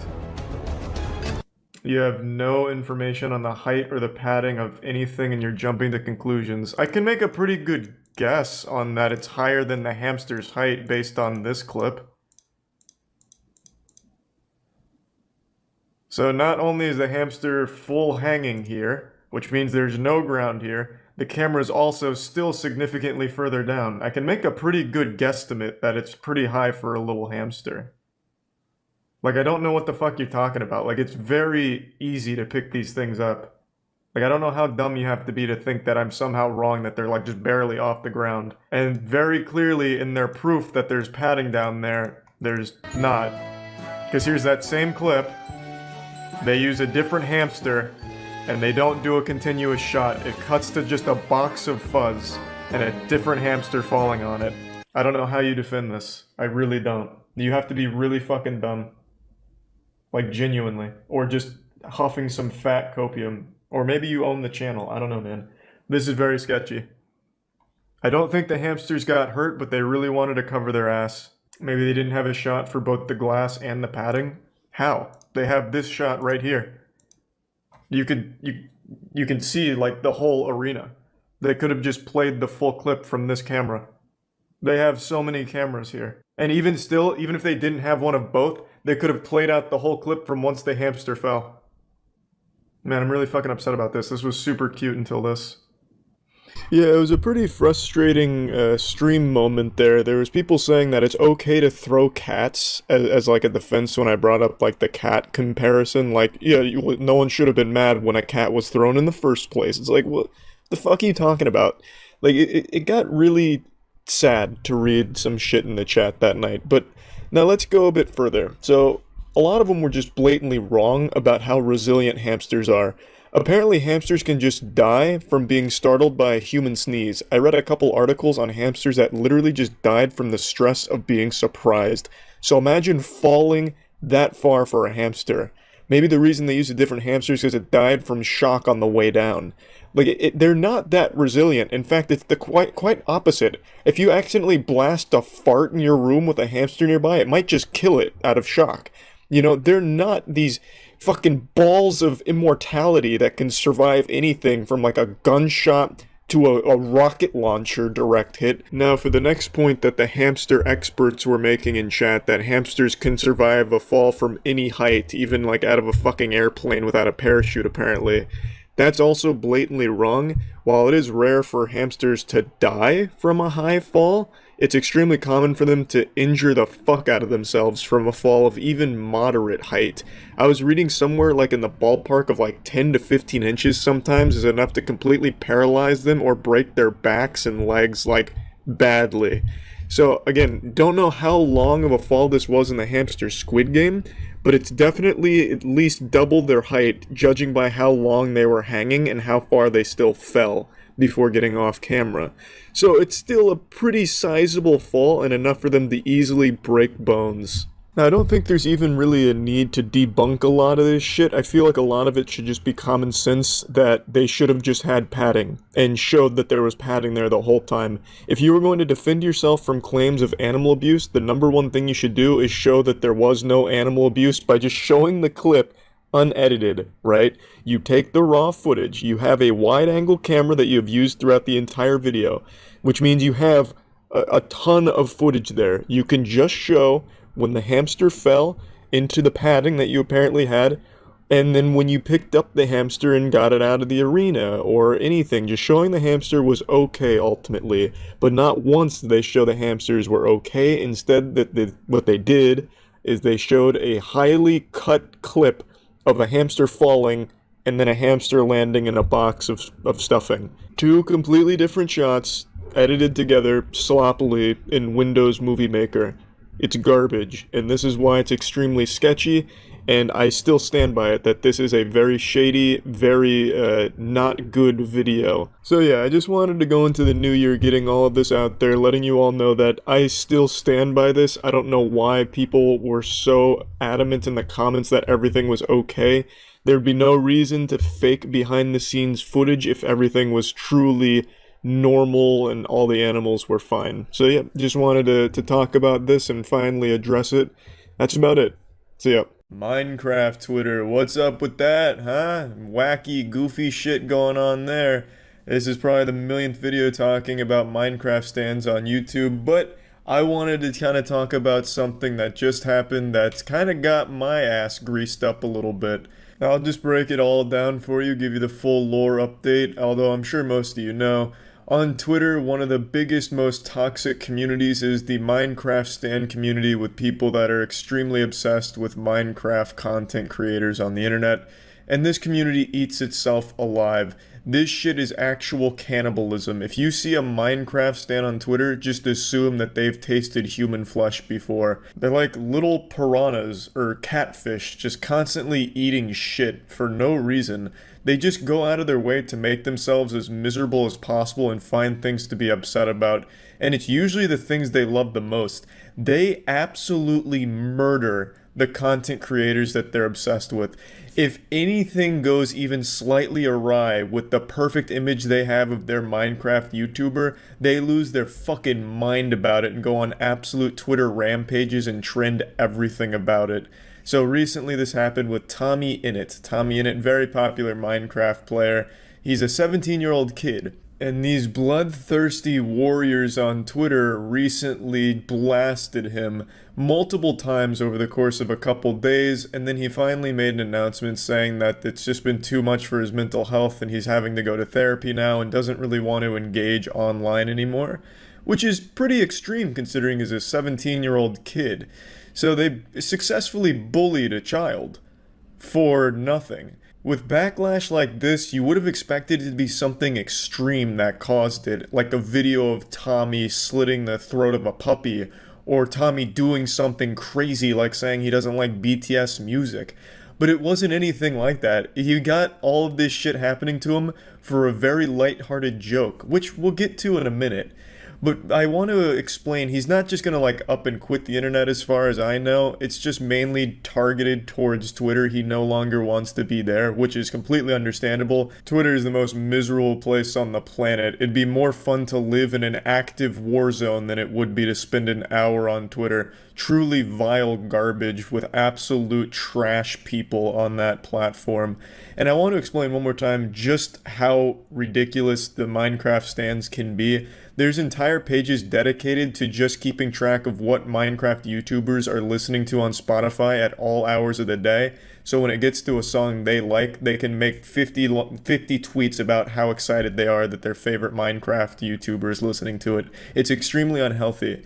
And then they'll turn around and go from this, the worship, to absolute hatred and vilifying them and calling their favorite Minecrafter a demon and a Satanist, a racist, a homophobe, all kinds of truly deplorable titles that they'll just immediately snap onto them. Just absolutely wild stuff. Is extremely sad to see. One of the saddest things though in particular, and this doesn't really have anything to do with the current situation, for a while there was a trend among Tommy Innit stans and Tubbo stans to sexualize both of them and make them have like romantic fanfic together, despite both of them being underage. So it's really bad stuff that has come from these stans. Of course, not all of them are like this, nor are they all horrible people or anything like that. I'm not trying to make just a pure generalization, but it has led to so many horrible things for the content creators and really Twitter as a whole. Pretty much anytime anything happens with a Minecrafter, it trends #1, blocking out actual important things in the world. So it really is truly just an overall detriment to have this level of celebrity worship be commonplace and normalized on Twitter.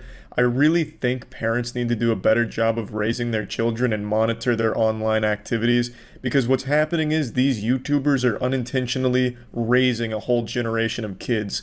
And if it's not the YouTubers doing it, it's the children in the fandom raising other children on Twitter to join the fandom like a fucking cult. It's like Lord of the Flies shit with children raising each other, which is why you're having things like this happen. So let's get to the Tommy Innit situation that brought all this up. And it really wasn't just like one thing in particular, but it really started when Tommy made a joke about Jay Schlatt. The tweet's been deleted and I actually can't find a screenshot of it, but basically he replied to a tweet saying like, Jay Schlatt's a bad guy, mockingly.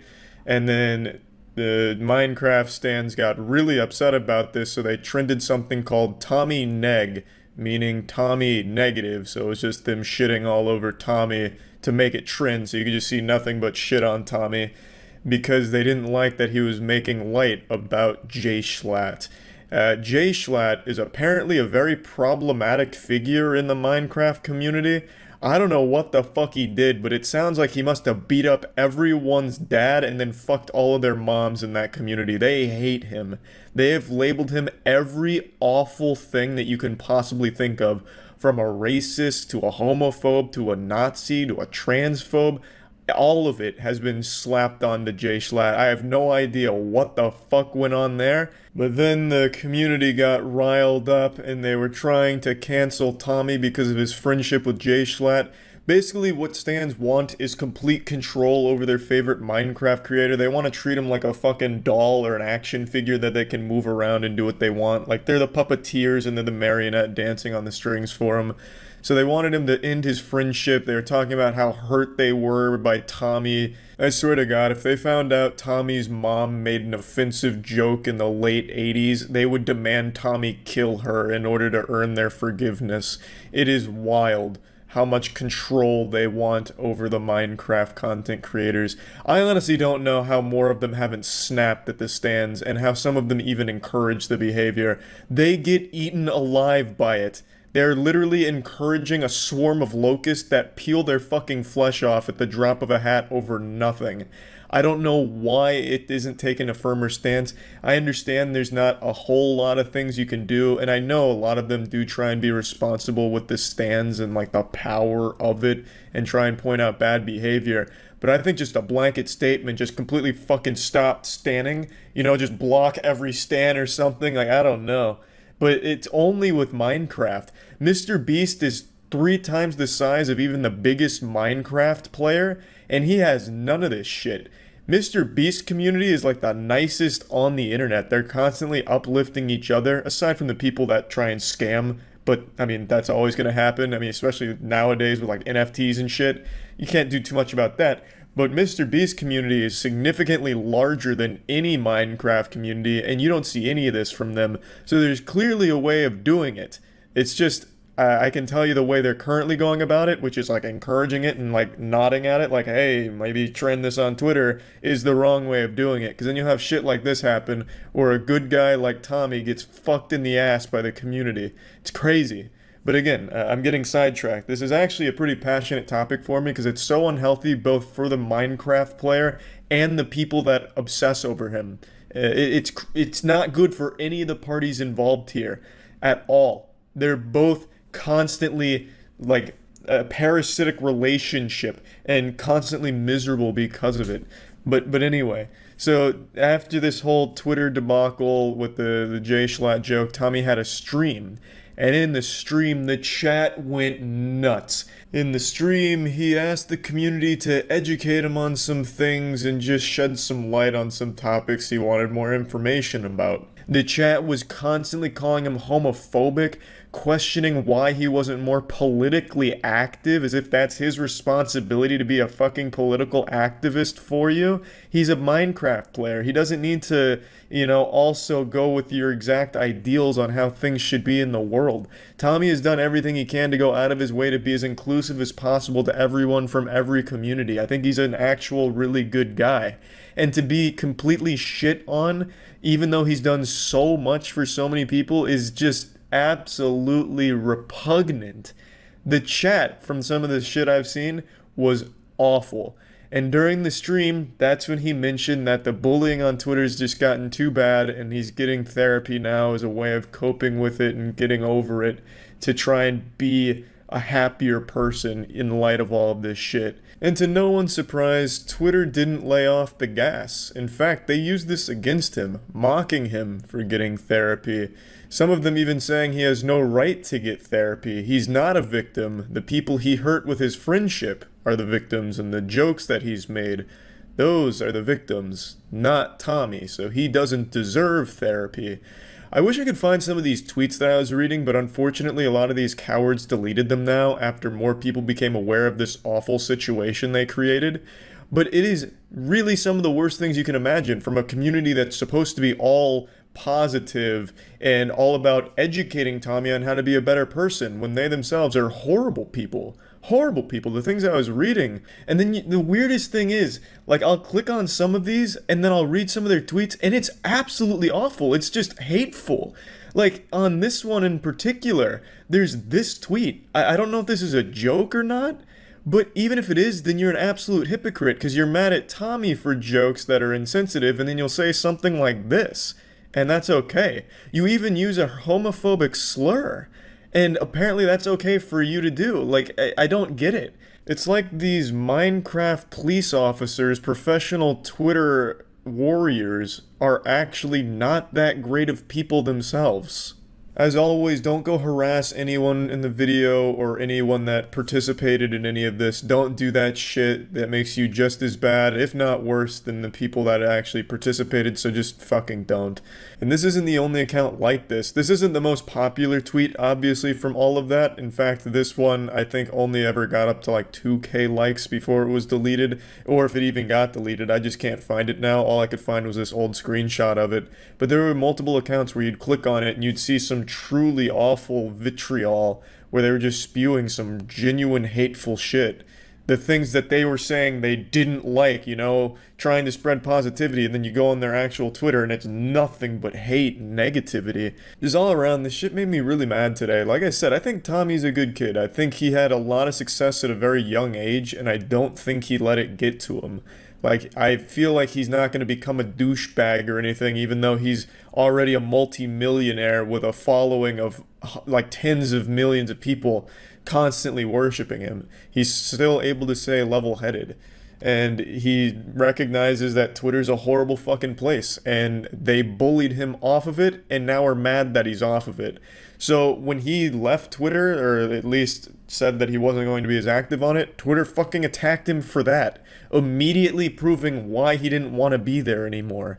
Like, it's a community of people that just love to hate, and that's all they like to do. It's people that always want a constant enemy, a villain to attack, and for some reason they choose their heroes to do it to.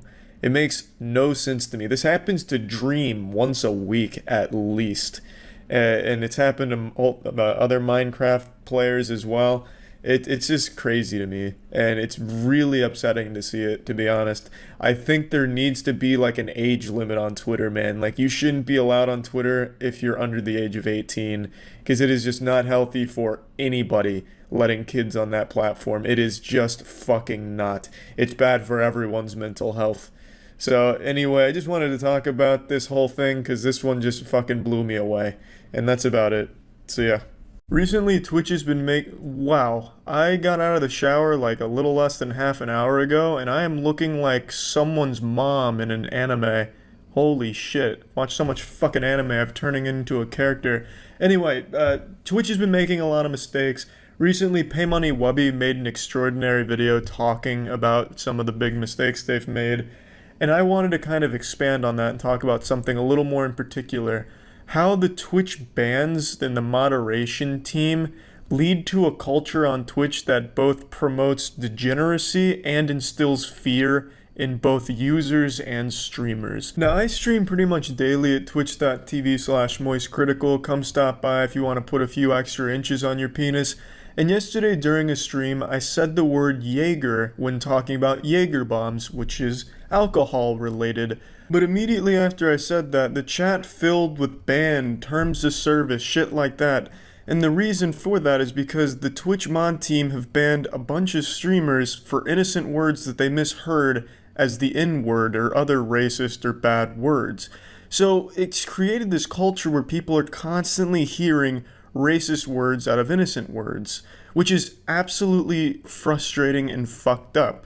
Quick examples being League of Legends streamer TF Blade said fucking idiot one time, and he said it fast and they thought he said the N-word, so they banned him. I think he was banned for a total of a week, maybe a little less before they realized their mistake, but that's a week of just taking away his income. But not only does that take away his career for a week, totally off of something they misheard, it completely tanks his reputation for that week because there were articles written about this professional player being racist and saying the N-word, and it's not what he said. It was totally misheard by the Twitch team, so that ruins his brand image, that ruins his potential on the team. That's a huge deal. League of Legends streamer named Penguinz said the word yikers, and he was banned for 30 days. And I actually don't think his ban ever got lifted, by the way. So his entire Twitch career was uprooted because they misheard a word he said. So anytime a word ends in like a GER or a GAR, the fucking streamer runs the risk of getting banned, even if it's a totally innocent word like Jaeger. And this has trained the community, fucking Pavlovian style, to immediately assume the most racist shit all the time. When I said Jaeger, a bunch of people in chat started spamming some racist shit, question marks, banned, terms of service. Do you know how fucking frustrating that is? They're training their community to be racist, constantly hearing the N-word and other really awful slurs and horrible things when that's not the word that was used. So streamers have to fully articulate each and every word for fear of the Twitch moderation team, which is fully unknown, by the way. They're like the fucking Illuminati. There's not a single name on the entire moderation team that is public. By the way, just throwing that out there, they're fucking cowards and don't put their names on some of the shit work they do for the company and the reputation that they ruin and wipe their ass with. Just wanted to get that out there. But you have to be afraid of these power-hungry losers because these are the ones that control your income. They control your career. If you're a full-time streamer, you are fully at the mercy and have to grovel at the feet of this faceless loser team of moderators that are constantly jerking off their power, just getting hard off banning people, it feels like, because their bans are totally random and there's no communication and there's never any repercussions because these people aren't publicly named. Look at any other position at Twitch, partner manager, any level at Twitch, you can find those people. They proudly promote that they are that position at Twitch, but you can't find that for anyone that controls the bans. I've talked to a lot of people at Twitch, and everyone I've ever communicated with at Twitch has been nothing but wonderful, kind, helpful. I really have had nothing but a positive experience with the people I can and have talked to at Twitch. But it's the people you can't talk to, this moderation team, this fucking Discord HQ wumpus infiltrated team of moderators at Twitch, that's the problem. They're degenerates that you can't communicate with and don't care about you. They can ban you on a Thursday, and since they take weekends off, just unban you on a Monday and take away 3 days of income just for fun. And there's nothing you can do about it. That is totally within their power if they felt like doing that. I've never been banned on Twitch for any length of time, but I'm pretty sure that's going to change after posting this video, because I feel like the Twitch mod team is vindictive. I know that the Twitch team watches some of the videos that criticize them, and I think that behavior is very healthy for a company to open themselves up to criticism and see what the community has to say. But I worry for the way the mod team responds to it, because there have been cases where it feels like the mod team went out of their way to find things to ban them for. There have been cases where streamers got banned for a VOD that was months old at a very obscure point in the VOD where there is a single frame of a single pixel of a single tip of a penis that exists for a split second, and they get banned temporarily for that. It just seems like they really do try and find ways to ban streamers that they may not like. But to be fair, they don't have to do that. They can literally ban you for no reason. Like in Pay Money Wubby's case, they banned him and then just outright admitted it was a mistake 5 days later. They can absolutely ruin careers on Twitch for no reason and never have anything happen. They're not at risk of losing their position. They're not at risk of anyone coming up and, reporting it, because you don't know how to. Because you don't know these people. Only one person I've talked to at Twitch has had any communication with the mod team. That is how isolated that group of people is from everyone else at Twitch HQ. I've talked to a myriad of different positions at Twitch, a bunch of different people, and only a single one has ever had direct contact with anyone on their moderation team, at least that he would share with me. So it's silly to have this team so disconnected from the rest of the company, which I genuinely feel do care about creators. But this one huge component of the company, the one with the most power directly on the platform, is this rogue organization like the fucking syndicate for Mission Impossible that just plain doesn't seem like they care about you, or even in most cases just actively fucking hate you. And you don't even know what you've done to them because you don't know who they are. I think there should be a lot more transparency with the mod team. The fucking CEO embarrassed himself on stream, for God's sakes. Why not a head of mod team, like PR or something?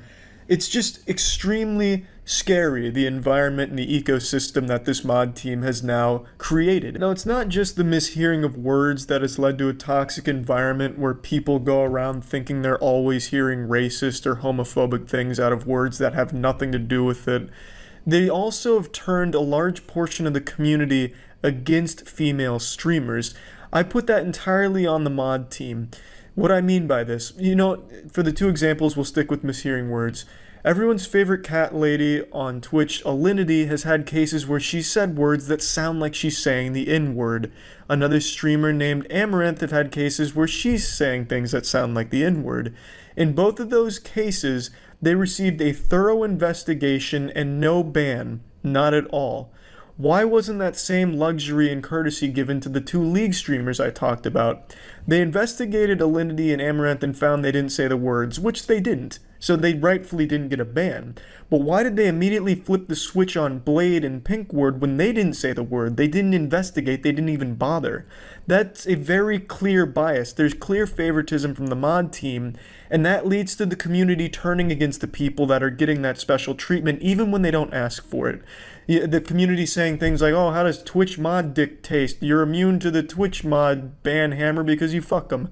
And I don't think that's right. I don't think any female streamers have ever exchanged sexual content for special treatment. I think they're getting the special treatment without ever having asked for it, and I don't know why the mod team can't see why that's a bad thing for the streamer and the community too, because it turns the community against the female streamer for the special treatment. They get mad about that, and they accuse them of doing shady shit to get that special treatment, when I truly don't think they've ever had contact with a mod or have done anything with the mods for the special treatment. They've never asked for it, they just get it. And that's led to a portion of the community hating some female streamers because they think they've done something behind the scenes to get special treatment, and that's gotta fucking suck. Now this is a ban that happened a few days ago that I really want to talk about. This streamer was being harassed by an asshole in the chat who was donating to him just to insult him, and the streamer got banned because he addressed that guy by his real name. The interesting thing is, the dude's real name was public already because he was donating under his real name. He was putting his real name on display for everyone to see with every insult he made. Yet when the streamer addressed him by name to talk about him being an asshole, he gets a 30-day ban just for reading his goddamn name out loud? That's bullshit. I address people by their real name on my stream sometimes. Some people tell me to address them by their real name and they prefer it, and I'm really good at remembering names, so I address them by their real name. Does that make me susceptible to a ban? Tons of streamers address members of their community by their real name. It's commonplace. What's the exception here? Because he was being an asshole, so then the streamer calls him out by his name for being an asshole? That's ridiculous. His name was there on the screen in the donation. He donated with his real name. What does this show people? This shows people that if you want to be an asshole and troll a streamer, you can make a donation in your real name, and if a streamer addresses it out loud, you can get them banned by saying they gave away your personal info. That sets such a horrible standard. This is a very easily exploitable way to get someone you don't like banned. It's so fucked up. Today, I was just made aware of this streamer on the platform that goes by the name of Ataris, I'm not quite sure how to say it. He got banned on Twitch because of an obsessed stalker fan mass reported his channel. He's confirmed this through Discord. He even had a fucking interview with the guy who outright admitted to everything that he was accused of, and yet Twitch hasn't even looked at his support ticket. He got banned completely false just from mass reports from one obsessed garbage person, and he can't get unbanned because no one bothers to check his reports because they don't care. They don't look at these kind of reports. Another streamer named Saru recently got her second ban due to her drawings being a little too lewd. Now, what's interesting about this is body painting is totally allowed on Twitch, which is nude bodies that are being painted over. And Saru's drawings are clothed, albeit a bit risque. She got one ban earlier this year and was totally fine for 3 months, but yesterday was banned with no communication from the team telling her as why she got banned, and she didn't even know she got banned until she saw a Reddit post about it. That's just absurd to me, how you can just ban someone, not tell them anything, and they just can't even talk to you ever again. The point being, Twitch has created this entire community of streamers that stream in fear of this mysterious fucking gavel-swinging judge, jury, and executioner mod team coming at them for any reason at all, even if it's totally innocent shit you're saying, and that leads to a community that constantly hears the worst things out of the most innocent things. That's fucking frustrating, scary, and unhealthy. And also, this bullshit about getting mass reported by an obsessed fan and you not being able to do anything about it. Do you not see why that's a massive fucking problem? That is so easily exploitable. If a group of high schoolers get their goddamn anime club together to mass report a streamer they don't like, the biggest streamer on Twitch, let's say, they'd get banned and they wouldn't be able to get unbanned if it's during the weekend. That shit could happen on a Thursday and they're not getting touched till Monday. That is not acceptable under any circumstances. It's outrageous. Even my dog's coming over here to console me. She's upset with the fucking moderation team and their garbage. It's just so frustrating. This is the reason why so many big streamers are totally fine leaving Twitch. Not only because they got better monetary offers from other platforms, but because it's a lot safer than them, where they don't need to feel like at any moment their career could be jeopardized from this team of unknown fucking axe-slinging losers that could just completely nuke them out of the blue. So hats off to the people that do escape off Twitch with good offers, but for most people, it's where they call home. And you've created a super toxic environment in that home where constantly Twitch chat is hearing horrible things out of totally innocent things that was taught to them by the mod team. Now obviously a lot of that falls onto the individual edgelords as well, but when they see that behavior from the top level mod team that is enforcing these bans, it's very clear that that has an effect on the community as a whole and how they respond to certain things. Thus, it leads to a super unhealthy entire atmosphere that's just so fucking toxic. And yeah, that's just about it. I wanted to talk about the impact that bans like this and shitty moderation has on an entire community. And that's really about it. So yeah. Discord makes me feel like a degenerate pile of dog shit. Like some type of socially outcasted loser. Anytime I fire that shit up, which is daily. I'm not here to shit on Discord as a service because I think it's a very good service. Fucking everyone's using it for good reason. Like if I call my grandma right now, she'll probably try and drop me here like Discord friend info. Because it's just a better service than most shit out there. But I can't stand using Discord because it's so embarrassingly cringeworthy. I don't like using that word. That's a shitty word, but I can't think of anything else to describe Discord other than that. It's something that anytime I fire it up, I'm immediately just getting a bad taste in my mouth, like someone just blasted a fart right down my esophagus. The second you fire it up, you already know who made the program and who it's for, primarily. You know, the loading thing. Constructing additional pylons to hold your awesomeness. Watch out, they're a firing their laser at our base, belong to us. Just the ranky-dankiest of memes, and that's not that big of a deal in and of itself. It's almost cute, cringeworthy shit, like, you know, a child going up to you saying, pull my finger, you pull their finger and they shit their pants. Like, that's not that big of a deal. But what makes Discord frustrating to use as an actual service is their entire company is branded around this idea of lol, XD, random, roleplay, cosplay, Tumblr type shit. Now, I have my own Discord for my streams at twitch.tv/moistcritikal. You should go check it out. I stream daily, fuck yeah, love to see you there. I have a Discord for that where people go and they want to know when I'm streaming or if they just want to talk to each other. It's just a nice little community.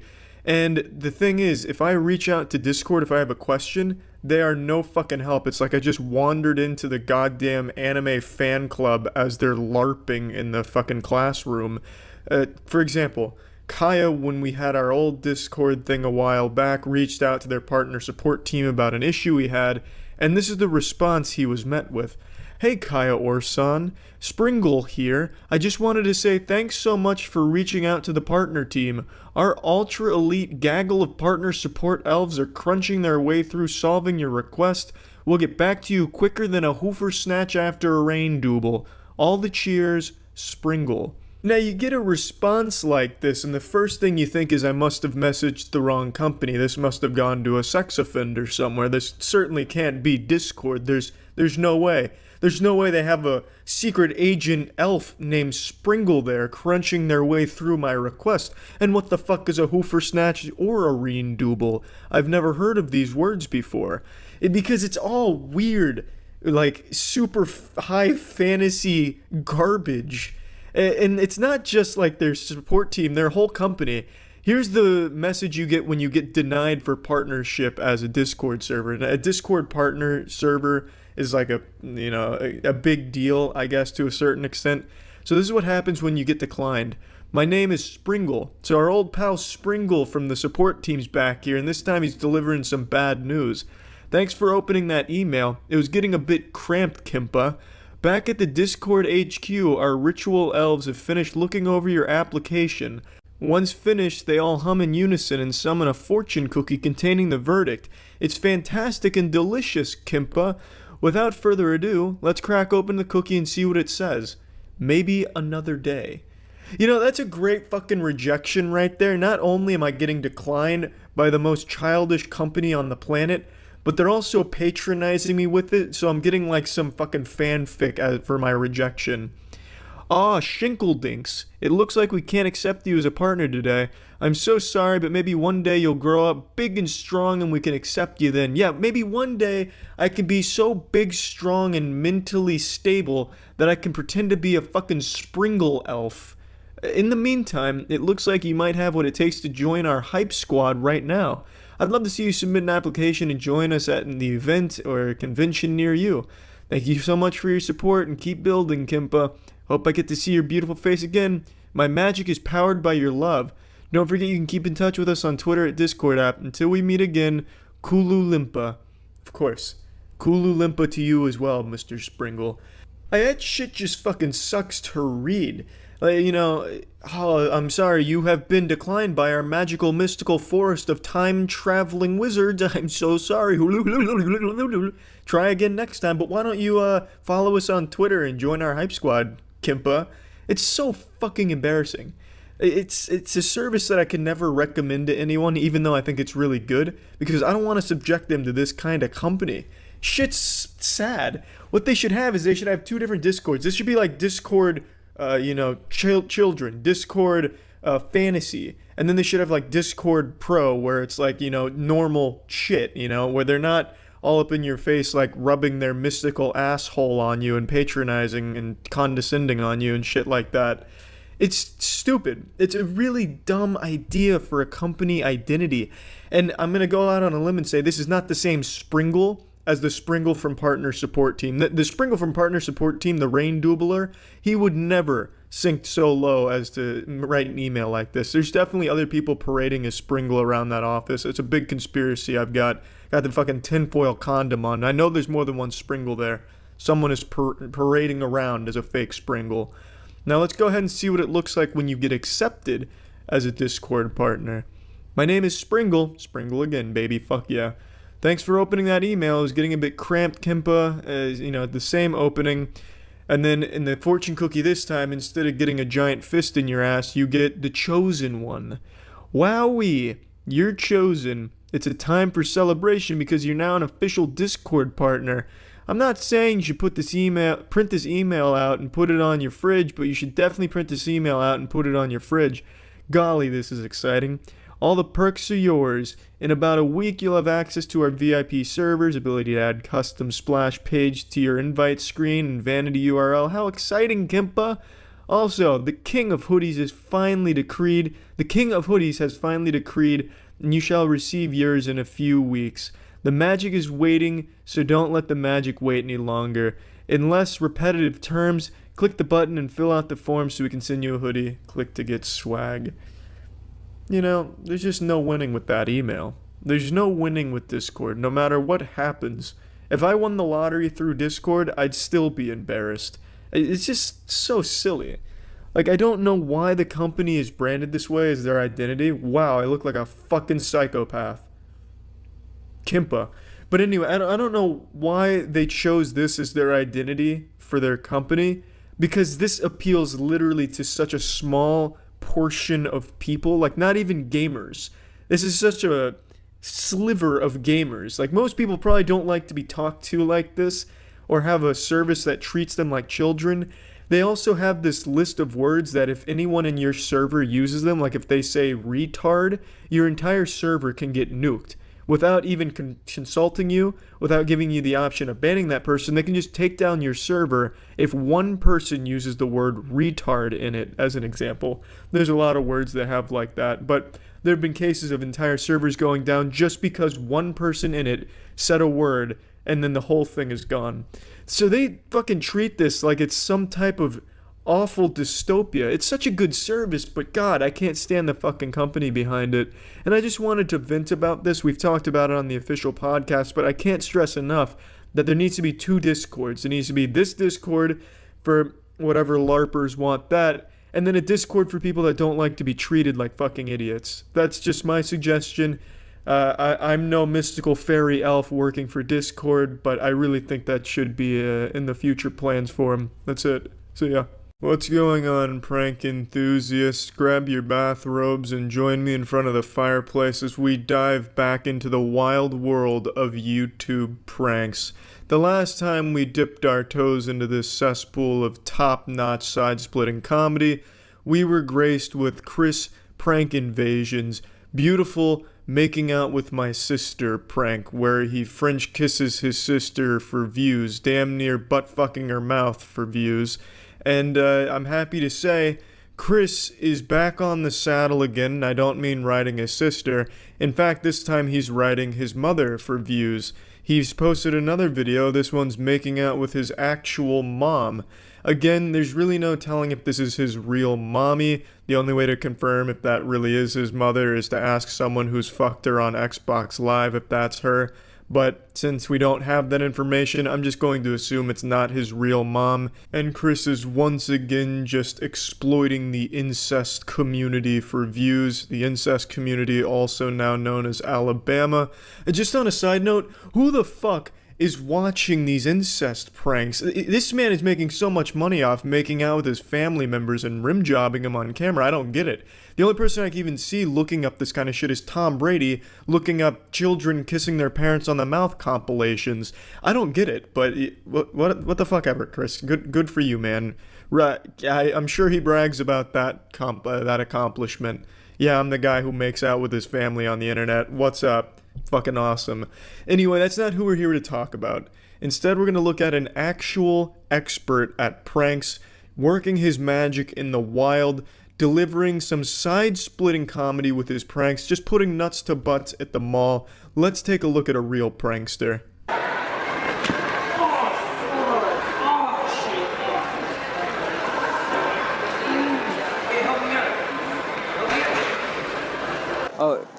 Excuse me, we're doing a survey and we were just wondering, do you have pet insurance? Yeah, I think so. I don't have a pet, my parents do. Oh, because I'm about to destroy your pussy. Nice.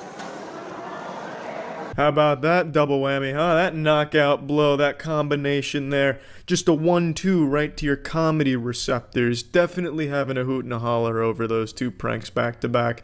I understand this is not an adult. And this is exactly why I wanted to talk about this video. This is a kid who's clearly been influenced by YouTube douchebags, and this is like one of 6 videos where he does this all within like the span of a month or two. It's just super sad to see the kind of impact that these YouTube assholes can have on kids that watch them. The YouTube assholes pay the people to react to their awful scripted shit pranks, but kids don't know any better. They don't know it's fake. So then you have an entire generation of people this kid's age going to the mall, actually sexually harassing strangers, physically harassing strangers, and being a public nuisance because they saw their favorite internet asshole doing it and they're trying to emulate that behavior. So these internet YouTube shitholes are promoting an entire generation of assholes to follow, and it's so upsetting. I know you're not a track star, but you're gonna have to be ready for this big meet. What big meat? You guys talking about that pussy, you know what I'm saying? That I don't know. What do you mean? Where the bitches at? My yeah, niggas? you're recording. That's nice. I'm not recording. He's recording. Ew. No, he's not. He's recording you. I don't give two shits. We're both recording all of us. You know what I'm saying? I was just like, what you niggas talking about that pussy? I was on my girlfriend's this morning. I was like, you know. I can't even sarcastically talk about this clip because it's just so goddamn painful and uncomfortable. Everything that could go wrong with his plan went wrong. No one was laughing at his pussy introduction and was immediately exposed for recording. I don't even know how she spotted that. She had the eyes of a hawk. She must have had like a fucking spidey sense tingling in the back of her head. Turned and immediately looked at the camera guy. I don't know what kind of camera he's using, but it must have been really obvious, like a fucking boombox over-the-shoulder camera. Or maybe he was holding his phone out recording like Dr. Frankenstein's monster coming at them. I don't know how she could immediately see him recording. He must have been really trying to make it obvious, but she found it, leading to an even worse scenario. And this kid has so little self-awareness and is so shameless that he doesn't just walk away. He doubles down and keeps it up, and man, it fucking sucks. Do you know there's 206 bones in the human body? Would you like another one inside of you? No. Why not? Why would I want another bone? You know you want this big meat. You want me to slap you silly or what? Are you fucking kidding me? Yes. Are you fucking kidding me? No. You want me to call the cops on you? Fucking have some respect. Respect, wow. This woman just unironically used the word respect in front of a YouTube prankster? Are you fucking kidding me, baby? It's YouTube pranks. The only R word that community knows is ring that bell for notifications, baby. Am I right, prank enthusiasts? Wait, girl, come on. I lost my virginity. Can I take yours? These ones right here. Like, I was looking at it and then, like, I realized that this is fake, bruh. Look at the shoelaces and the aglets and the seams. They're not even lined up right. This shit's fake, bruh.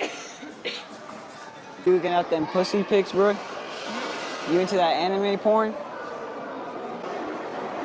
Hey, let me get some of that. Let me get a piece of orange chicken. Ooh. Nothing would make me flip a table over and piss my pants faster than having some goddamn douchebag goober come up to me and touch my food or ask me for the food as he's already reaching for it. Oh, that would make me livid. But anyway, this guy's the prank god, and I hope you've all learned a little something about how to really execute pranks. As you can see here, the only successful prank is the one you just don't fucking pull, because every goddamn prank on YouTube sucks ass. That's it. So yeah. Most YouTubers are absolutely shameless when it comes to getting views on the platform. They would golden shower their mothers while their father films for their vlog series if it meant a couple 100,000 views, but none are more shameless or just downright batshit insane than Prank Invasion. There's nothing more I can say about Prank Invasion that hasn't been said about your creepy uncle or the pedophile gym teacher you had growing up. This man is a downright fiend.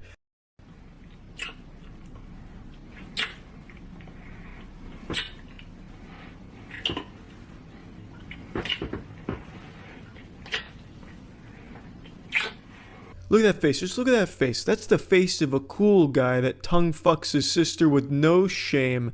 Just look at how satisfied he is with himself. So this guy's real name is Chris, and he seems to like to fuck his sister, so I'm guessing his last name is Lannister. And as you can see, nothing is off limits when it comes to getting YouTube views. Now, it's debated if this is real or not since all of his shit's fake, but this one has some like proof that it's his real sister, kind of. I don't really care. It's a weird clickbait anyway to really bank on the incest community.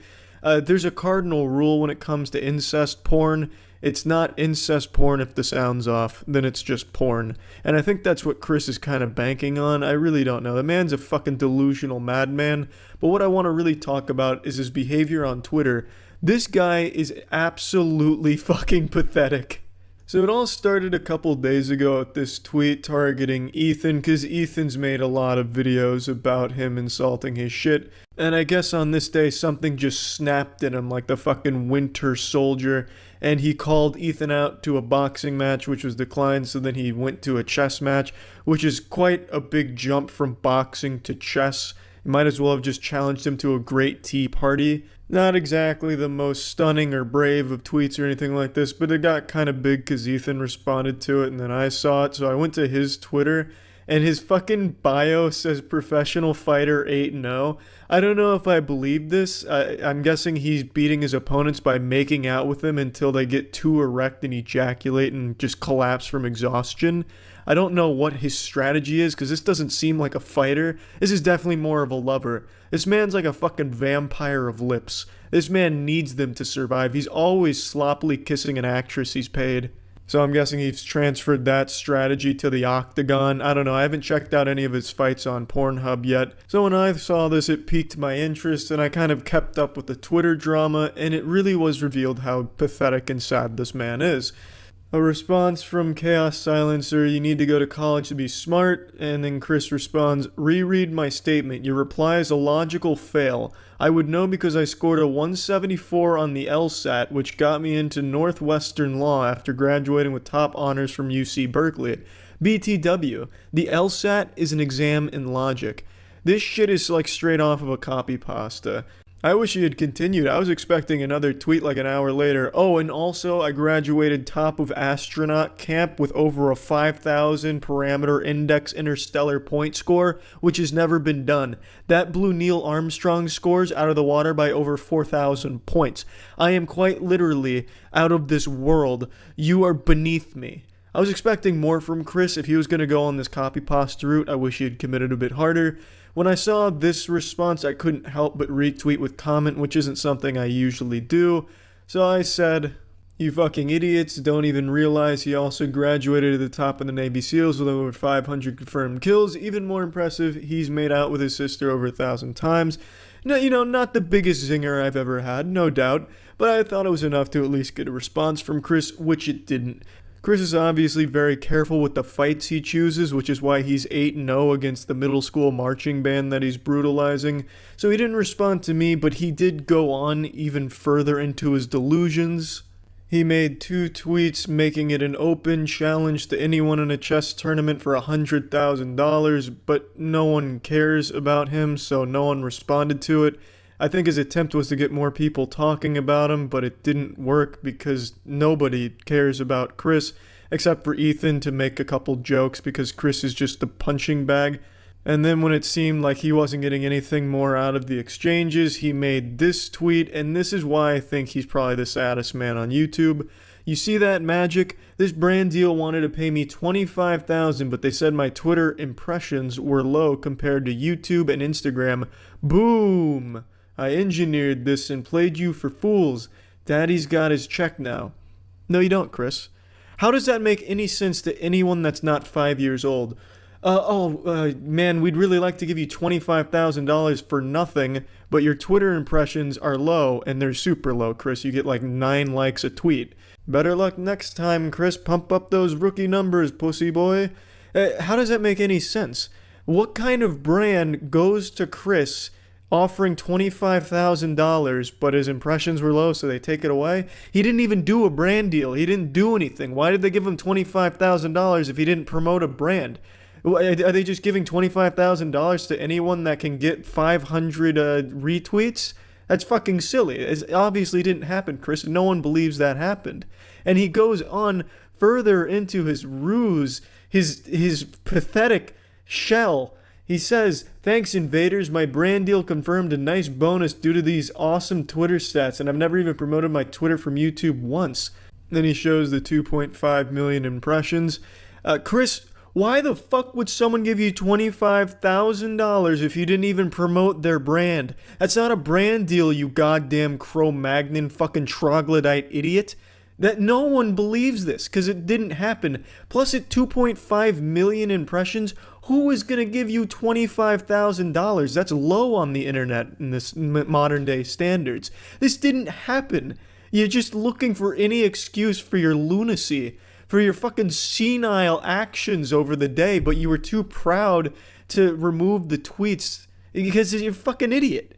This is the saddest shit I think I've seen from a pathetic YouTuber, and there's so many pathetic YouTubers, but this really took the cake because it's so blatantly obvious that he's just making this shit up as he's tearing up behind his keyboard. And what kind of fucking brand would even work with Chris? Someone peddling incest porn out of the back of a garbage truck? What kind of brand would want to work with a guy whose videos are making out with his sister for views? It didn't happen. You're not getting paid for shit. Maybe you're getting ad revenue from the video. I could believe that. But I don't think Gillette's coming to you for the best a man can get, fucking his sister. I don't think that's happening, and certainly not at $25,000 for starting Twitter drama. Just absolutely ridiculous. I wanted to just make something about this because this is the saddest shit I've seen from a YouTuber, and a lot of YouTubers do some pathetic sad shit, but this took the cake. I wanted to make this earlier, but I decided let's let it sit for a little bit and see if Chris has any more tricks up his sleeve, any more big brand deals in the making, but unfortunately he has not delivered. I can't wait for Chris's next video where he butt fucks his sister for views. I'm looking forward to it, Chris. Keep up the great work, man. Keep crying on Twitter. Fuck yeah, man. See ya. Often during streams, I'm asked who I think the worst YouTuber on the site is, and typically I'll default to saying Rice Gum because he's a massive, insufferable douchebag, and his content is about as much fun to watch as watching your grandfather bare-ass sit onto a cactus while he has a hemorrhoid. But objectively speaking, I don't think he's the worst YouTuber on the site. He's certainly still my least favorite, but I think I found the worst YouTuber that this site has to offer, so let's go ahead and dive in. This channel's name is NNA Productions, and it's so generic it makes Nickelback look like rock and roll pioneers. This channel is a scientific anomaly that challenges our very understanding of the basic particles of the universe. Now, he makes the same video every time. Every video is exactly the same, and I'm not using that as an exaggeration like, oh, he pumps out the same type of content. He makes the exact same video every single time, just with one detail changed. He says the exact same things verbatim in every single video, regardless of what the video's title is. He does the exact same things. It's all so incredibly formulaic, and nothing changes from video to video, except the very end where he changes the scare. It's exactly like those children channels that spit out, just fucking vomit out the Finger Family videos hourly where they change one thing about it, like maybe one visual on the screen and then upload it. His channel is that, but for generic shitty clickbait and trends. If I spin this fidget spinner on this mini mouse, alright, just on this mini mouse for 5 seconds, you guys have to smash the like button. Dear guys, let's do this. 3, 2, 1, let's do this. 1, 2, 3. I'm gonna go ahead and spoil the shocking plot twist here. He does manage to successfully spin that fidget spinner for more than 5 seconds, so now you're contractually obligated to smash that motherfucking like button for him. Now I know what you're thinking, this must have been made in 2017. Well, it wasn't. This was uploaded today, July 30th, 2018. Now let's go ahead and watch the intro to a video uploaded a few months ago where he did the same thing with Thanos. Don't FaceTime Thanos at 3 a.m. And in this kid's defense, that's probably just generally good advice. You don't want to be FaceTiming Josh Brolin at 3 a.m. He'll have you spitting teeth out of your dick hole. If I spin this fidget spinner on this Thanos ring for 5 seconds, you guys have to smash the like button. And that right there is how he starts every single video he's ever made. It's an amazing circus stunt that he's able to perform here. I have no doubt that this talented fidget spinning man will soon be one of the headliners in Las Vegas for this act of his. But now the question on no one's mind, where does he go from here? Let's find out. Boom, night guys, have to smash the like button. Wanna join my free gift cards giveaway? Subscribe to my channel, like the video, and turn notifications on. And finally, tell me on the comment section that you subscribe. Bingo, bango, bongo. I bet you didn't expect this video to go from super shitty and uncomfortable to watch to actual scam. It's a literal crime. You're not allowed to host fake giveaways. It's an actual felony to do that. So what he's doing is breaking the law because there's no winners for these giveaways. It's not just a trivial YouTube rule he's breaking here, akin to running down the hallway without your hall pass to take a tinkle in the urinals and the hall monitor catches you and says, hey, that's not good. It's a literal law, an actual felony to host a fake giveaway. So he's breaking a law, and he is also breaking a YouTube rule, but for some reason, he's done this in every single video and he has still not had his channel taken down yet. But the most disgusting part about this scam is the way he delivers it too. He makes it as creepy as possible, like it was some type of found footage shit in a snuff film or some dark web shit that you accidentally stumble upon and it keeps you awake at night. He gets right up into the mic and he whispers it. If you want to join my gift card giveaway, send me pictures of you flexing your asshole. Another brand new video, another day, another banger. Guys, on today's video, we have a really insane video, alright? Minnie Mouse is like the girl version of Mickey Mouse, alright guys? It is like so creepy. For those who don't know who's Minnie Mouse, I'll put the picture right over, guys. Look at this. So this is Minnie Mouse, alright guys? It's the girl version of Mickey Mouse, alright guys? I know everyone knows who's Mickey Mouse, and I think everyone knows who's Minnie Mouse, the girl version of Mickey Mouse, alright? Oh, shit, I'm sorry, I didn't catch that one there. Who exactly is Minnie Mouse? He only said it 6 times there to pad for time in the 10-minute video. Might have to rewind so I can catch it again. He just really let that one slide under there. I didn't know who Minnie Mouse was, and now I may never know because I didn't get to catch him the first 100 fucking times he says it. That's what happens, guys, alright? But before this video starts, you guys know what to do. Boom, go follow me on both of my social medias, guys. It is all on screen right now. So follow me on there for a chance to get shout out every video, guys, like this. Alright guys, this is how to get an Instagram shout out, alright guys? So first make sure to follow me on my Instagram. The first 3 minutes of every single one of his videos is basically just an advertisement for all of his social media and scams. And he makes them so incredibly creepy. For some reason, he records like the footage of the Instagram and Snapchat shit and the giveaway scams as if he's locked in a basement held at gunpoint to read the script, and he's given like a really shitty walkie-talkie to read it into. It just sounds disgusting, as if I'm listening to someone fart underwater while also a tornado is hitting above the water, so you can hear that in the background too as ambient noise. It's just fucking insulting to hear it on my ears, and it's just downright uncomfortable. 51 comments. Yo, you guys are so insane. And then I just went in the comment section and I'm just going to shout out to you guys, alright? So make sure to comment more for a more chance to get a shout out, alright? So now I'm just gonna scroll down. If you guys see your name, just screenshot it. Eshkere.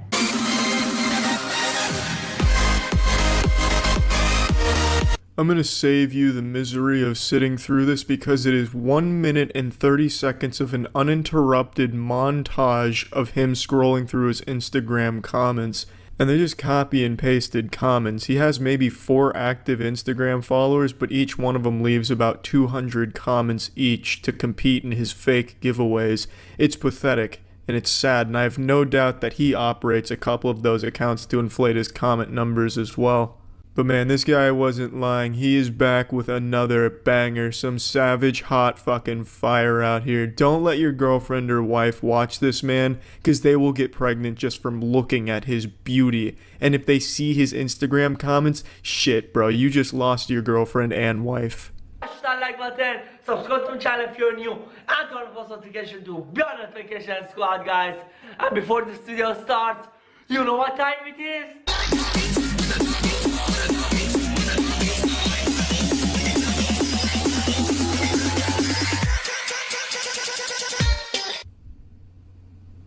This one's my fault. I should have known what time it was. It's more dubstep time.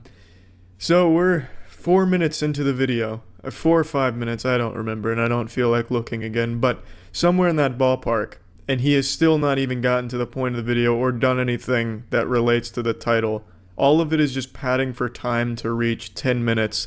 And he does this exact same routine, exactly the way you're seeing it here, in every single one of his videos. It is a carbon copy, each single fucking video. And there's so much dubstep in each video that you will be shitting out wub wub bubbly bub boo boo boo beats. It is fucking putrid. It is the most disgusting content on the site. And it's so fucking scummy too, because not only does he do a fake giveaway, but he wastes everyone's time with these horrible dance breaks and Instagram scrolls. I don't understand at all how this is even allowed to be on here. A, because he's breaking rules by doing the fake giveaway and laws. And B, how the fuck has he not been chased off the site? Who watches this? Who actually sits there and awaits each upload so that way they can watch his dance times and his fidget spinning on top of erect penis time? And I don't know who would ever find this content entertaining. The obvious answer is always kids, but what kind of kid has the patience to keep watching the same video every single time? And it's not like this is a charismatic or entertaining guy. He doesn't tell jokes. He doesn't do anything except beg you to smash the like button and subscribe, ring the bell, enter in his fake giveaway, and then send him pictures of your fucking flaccid asshole. I just came into WhatsApp and Minnie Mouse is actually here. You look at this, guys, Minnie Mouse. I just saved the name and then her profile picture just showed up. There's like no way guys, this is so insane. Look guys, I'm just gonna open it. Oh my god, look at this guys, it is actually Minnie Mouse. Well, I'm convinced. She's sending me the mouse emoji too. Yo, I'm gonna say, is this actually Minnie Mouse? That's a bulletproof strategy. He wants to confirm it's the real Minnie Mouse by asking her straight up. Gotta make sure it's not a child predator or sex offender or anything like that. But hey kid, if it's not too much to ask for, I don't mean to interrupt dance time, playtime, nap time, whatever the fuck else kind of breaks you take in this video, but could you please clean off your camera here in this shot? It's very blurry. You got a little semen left on it. Wait, you'll see. Oh my god guys, he just said wait, you'll see. Look at this, he's just like, she's... Oh my god, she's FaceTiming me guys, there's like no way. Look at this, like Minnie Mouse is actually FaceTiming me. Yo, this is like creeping me out guys, look. Minnie Mouse. Listening to this man speak is like listening to a record player keep skipping and looping the same shit over and over again. It's like when your Netflix starts to drop connection so it goes back a couple of milliseconds so you keep hearing the same things back and forth. That's exactly what his videos are. He repeats himself as many times as possible to keep padding for time. What a goddamn hero. Wait, who's that? Who's laughing? I can't say it. I already know who you are. I think I'm going to visit you. No, please. Minnie Mouse, no, I don't want you to visit me. And cut. That was a fucking great take right there. Stellar acting. Let's go ahead and move on to the next scene. Your lines for this one will be, oh hi Mark. The room's gonna be a big hit, kid, and you're the star. You're fucking nailing it out here. Your delivery is second to none. Minnie Mouse said she wants to visit me. Like, I don't even want to see her again. Yo, like, Minnie Mouse said she want to visit me, but I don't want to see her. Yo, there's like no way, guys. Like, there was a creepy guy talking, and then it was Minnie Mouse, alright, guys? Oh, thank God. Thank you for the plot summary. I zoned out there for a minute, and I must have missed some crucial details, but luckily you were there to repeat it to me a couple of times, so that way I was sure to remember what had just happened a few seconds prior. Like a little 24 flashback, a previously on type deal. I respect that. Very great work. I'm guessing this kid just expects everyone who clicks on his videos to have their eyes closed during it because he just constantly tells you what you just saw. No way, guys, it's insane. At the beginning he said, hey. I said, hey, who is this? He said, Minnie Mouse. And then a creepy guy just started laughing like out of nowhere, right, guys? And then I said, wait, who is that? Who's laughing? And then he said, who are you? I said, I'm not gonna tell you who I am, I'm sorry. And then he said, I already know who you are. And then he started laughing, and then Minnie Mouse came. And then he said, I think I'm going to visit you. And at the end as well, he said, I'm going to visit you again. Yo. Okay, alright, yeah, I was able to follow all that. Okay, I think we're all up to speed now. So what we just witnessed has now also just been summarized for us here, so you can either use the Clip Notes version that he's giving, or you can go back and watch it again for yourself. Oh my god. Yo, there's no way, guys. Oh my gosh, she looks so creepy. Minnie Mouse. Yo, why is my camera shaking? Yo, Minnie Mouse. Oh my god. You guys, look, it's actually the real Minnie Mouse. Oh my god. How did you came here? What the? Oh my god. You guys. Over here, alright, guys? So make sure to hit that big thumbs up if you enjoyed. Subscribe if you're new. And turn on the post notification to be on notification squad, guys. Oh my god. Well, I'm not sleeping tonight. Jesus Christ. Did you see that? And did you see her at the end too when he was going through his 9th time of telling you to subscribe, like, and check out his Instagram so you can send him nudes? You saw Minnie Mouse behind him, right? Like, I'm not going insane. Like, that shit was real. Yo, guys, that was holy fuck. Man, let's check out his Thanos one. Let's go ahead and see if there's any similarities between the two. Join my free gift cards giveaway, subscribe to my channel, like the video. I'm just gonna scroll down. If you guys see your name, just screenshot it. Let's go. To be on notification squad, guys, and we are just gonna be calling Thanos.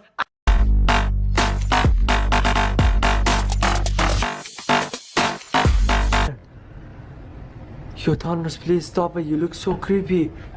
Yo, and he doesn't focus on him. Yo, look, guys, it's actually Thanos.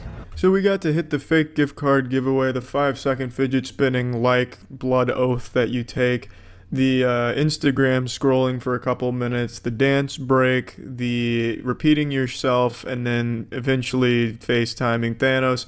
And when we get to the big reveal where he's using the backpack stickers on a popsicle stick, you couldn't even get the camera in focus, so it just looks like a giant purple dick that's waving around over there, as if Barney was on the other side of the wall with a huge boner slapping it around. Some real spooky shit you've seen here today, but I hope I didn't scare you all too bad by showing you this, but I think I showed you the worst YouTuber on the site, objectively speaking. See ya. What's up everybody, it's Critical. I'm making this to say that I'm sorry. I was wrong. I fucked up. Last year, T. Martin made an apology video where he almost kind of apologized for scamming 8-year-olds into wasting money on his shit-ass CSGO website, and I called it the worst apology video that could have ever been made. And I was wrong, because Social Repos has blown that shit out of the water with this new humdinger here. So this man right here who looks like Marilyn Manson's asshole is a YouTuber by the name of Social Repos, and he was dating another YouTuber named Jacqueline Glynn, and he cheated on her, and obviously she's very upset, so she made a video about the whole situation to update people, and that prompted him to make his own response to it, and it's fucking abysmal. I'm not going to make the bold claim I did last year and say it's the worst that could be ever given on this site, but damn, you're going to have a hard time topping this one. You've got your work cut out for you if you're trying to make a bad apology this year. Yeah, I fucked up. I'm definitely going to lose some fans. I'm going to lose some friends. But there's two sides to every story. I wouldn't really call this a defense. Yeah, you're right. This can't be a defense because there's no way you could defend yourself here. But that doesn't stop him from trying. He's out here looking like the Joker about to deliver a monologue. You want to know how I got this gonorrhea? So I guess I would like to explain some things. All the brutal graphic details that she explained to everyone. So I'd like to give some very descriptive details of my own, not to slander Jacqueline or anything, just to kind of, I guess, give you a deeper context. But why? How could having a deeper understanding of the context provide any type of justification for the cheating? I doubt it was some type of heroic sacrifice where the girl you fucked had a bomb in her pussy that would destroy the city if you didn't defuse it by sticking your cock in there. It really just seems like he's doing this out of spite because Jacqueline went into such brutal detail as he described, so he kind of just did this to try and throw some shit at her that would make her look kind of bad. He actually even deleted her comment on this video. I don't know entirely what the comment said, I just saw a picture of it and I only got a little snippet, but it was her kind of disproving some of the points he's about to make. And naturally, if you're making an apology to someone, the next logical step is then to remove that comment from the person you're apologizing to really let them know that you're sorry. I do deeply regret it. Honestly, some pretty shitty acting from him during this arc of the anime. It sounds like some House of the Dead 2 voice acting here. It kind of was a classic case of social media, showing the best parts of your relationship on social media, so everyone thinks everything's just peaches and roses all the time, and it's just not. It's a lie. We were happy, but there's obviously a dark side to everything, clearly. I truly have no idea what point he was trying to make with this here. Oh, just a classic case of us showing the best parts. None of you had any ideas I was actually cheating on her behind her back. Just a classic case of one of those things, you know? Because I did cheat on her, just like I did my ex-girlfriend, which everyone knows about because of our best friend. I don't really see what there is to giggle about there. Oh, ha ha ha, you guys remember when I did this last time? Thanks to our best friend that blew that case wide open. Ha ha ha, classic best friend. Yeah, I betrayed a lot of people. Ha ha ha. I met Jacqueline, and she was perfect. She was an atheist. I don't know, she cared so much about me and just everything that I did, and I did care about her. And I don't know, everything just made sense. I cut a few things out here, but it really served no purpose. I don't even see why he would talk about it unless he was really trying to stretch this video past 10 minutes for ad revenue, which would be an incredibly douchebaggy thing to do, but I wouldn't put it by modern YouTube creators. What he was saying is he vowed never to have another public relationship since he cheated on his last girlfriend, but then he met Jacqueline, obviously had a public relationship. And he also talked about another promise he made a while back where he said he would never ever cheat on anyone ever again, and he was wrong. Just like my father when he said I would be 6'5" when I grew up.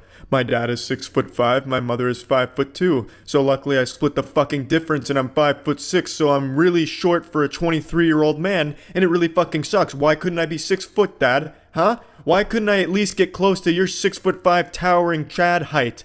But anyway, I love this line from Social Repos. She was perfect. She was an atheist. What a low bar of entry to being perfect in this man's eyes. In this moment, I am euphoric because girl atheism. Yippee. Fucking, I don't know anything about these two, and I'm sure Jacqueline's a great girl for a lot more than just being an atheist. I imagine there's gotta be a lot more to somebody to make them perfect than just being a fucking atheist. But for some reason, this man cares so little about her, he couldn't think of any more good qualities other than her atheism. That's just fucking sad, really. And she kind of took me on with the thought that she could fix me, and that, you know, there's a lot of good parts that she saw in me, and you know, I commend her for that. But at the same time, you know, everyone did warn her, and what an ironclad defense, fucking bulletproof. Jacqueline, you knew what you were getting into. People warned you. You should have expected this from me. You knew this was gonna happen. You shouldn't have been surprised. You knew I was gonna put my small pee-pee into other lady buttholes. This shouldn't have come as a surprise. This is your fault. It's incredible. He kind of just blames her for this whole thing happening. You should have expected it. This was going to happen, and people told you. Unbalance in the relationship even early on, which terrified me, and I could never bring it up to her. All the way, we dated for 11 months, and I could never talk to her about it just because I was so afraid, because she got so attached to me so quickly. She was just, it's almost like she just, after month 2 or 3, she was like ready to settle down with me and ready to get a house, and it just seemed so perfect. And I was like, what are you doing? What do you... From the comment Jacqueline left, the snippet I saw, this is the part she was disproving. Apparently this wasn't a thing that happened. It was him that brought up the idea of moving in together or some shit. It doesn't really matter either way who's right or wrong on that subject, because this point is just moot. It serves absolutely no purpose in this video. It looks like this man's skin is about to fall off of his fucking body here. He's like a reptilian shedding here. His flaky, dry skin, I think he's suffering from extreme psoriasis or something, but this man needs some moisturizer ASAP. His face just must be made out of paper mache, and it's starting to crack now. I just would like to say that I'm sorry to anyone that looks up to me or that follows me. Well, I'm glad you've apologized to the misguided teenagers that for some reason think you're a good role model. That's very nice of you. How about an apology to Jacqueline? At no point throughout this entire thing does he say, I am sorry for what I did, Jacqueline. I didn't hear that phrase. If you're gonna apologize, fucking apologize. Here, take some notes to any of you out there that may have fucked up and are thinking about doing a YouTube apology video. A, don't do that. And B, if you really feel so inclined, the Lord has chosen you to make this great apology video, then do these things. Actually apologize for it. Say you fucked up and you're going to work on fixing it. Tell how you're going to work on fixing it. And again, apologize for the fucking thing that happened. This man goes on a 10-minute rant about shit that doesn't matter. The next part of this he talks about is content on his channel. Why? What is the point? The video is supposed to be an apology to Jacqueline about what happened. I cut a lot out to this point, but basically he drew the conclusion that he shouldn't be in relationships, he's not good at them. He also speculates that maybe he has a sex problem and should get help, but then says he doesn't believe in getting help. So about 9 minutes of this 10-minute video are just empty, useless words. He could have bent over and just farted into the camera for 9 minutes and it would have had the same impact of the shit he talks about in here. Fucking useless.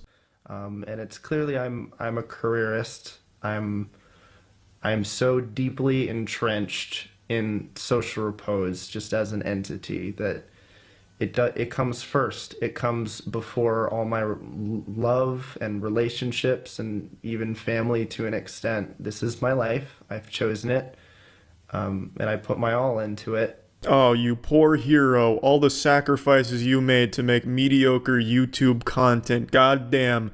My hat's off to you, social repos. If only we Cro-Magnon understood what it meant to be in your shoes, all of the women you've had to fuck behind your girlfriend's back.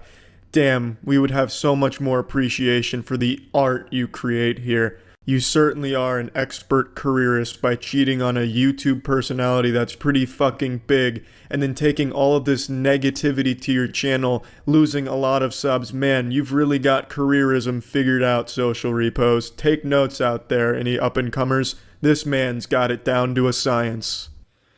I'm a little hurt that she kind of broadcasted everything. I'm not hurt that she talked about the cheating. I knew she would have to talk about that at some point, but to go into such graphic detail feels a little unnecessary. But it's out there, so. Oh damn, now I feel bad. He's hurt that she talked about it to such an extent.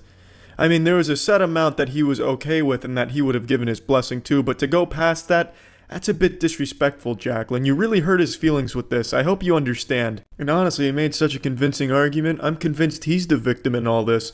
Jacqueline made it all public, and it really hurt his reputation. Yeah, I guess I'm sorry. I'm sorry I let you guys down. I'm going to do better. I'm going to make more art and more music, and if you don't want to follow me anymore because you think I'm a shitty person, or because I'm disgusting, or because you can't stand the thought of ever watching me again because of what I did to Jacqueline, I can't make you stay, but I promise you I'll do better with my videos and my content, and I'm Once again, just apologizing to the audience that found out, not to Jacqueline, but at least he's promising to do better with his content, so I'm looking forward to his Minecraft Let's Plays that he's going to steer towards. And yeah, just overall an absolutely atrocious apology here. I cut a lot out, but there was a big rant about the content on his channel and how he was unsatisfied with it, so at least he understood what the big issue here, which was his content starting to slip up, not the cheating. That was just secondary. It's really all about the content, but he's promising to do better content, so yeah, that's about it. This guy seems like a big douchebag to me. So yeah.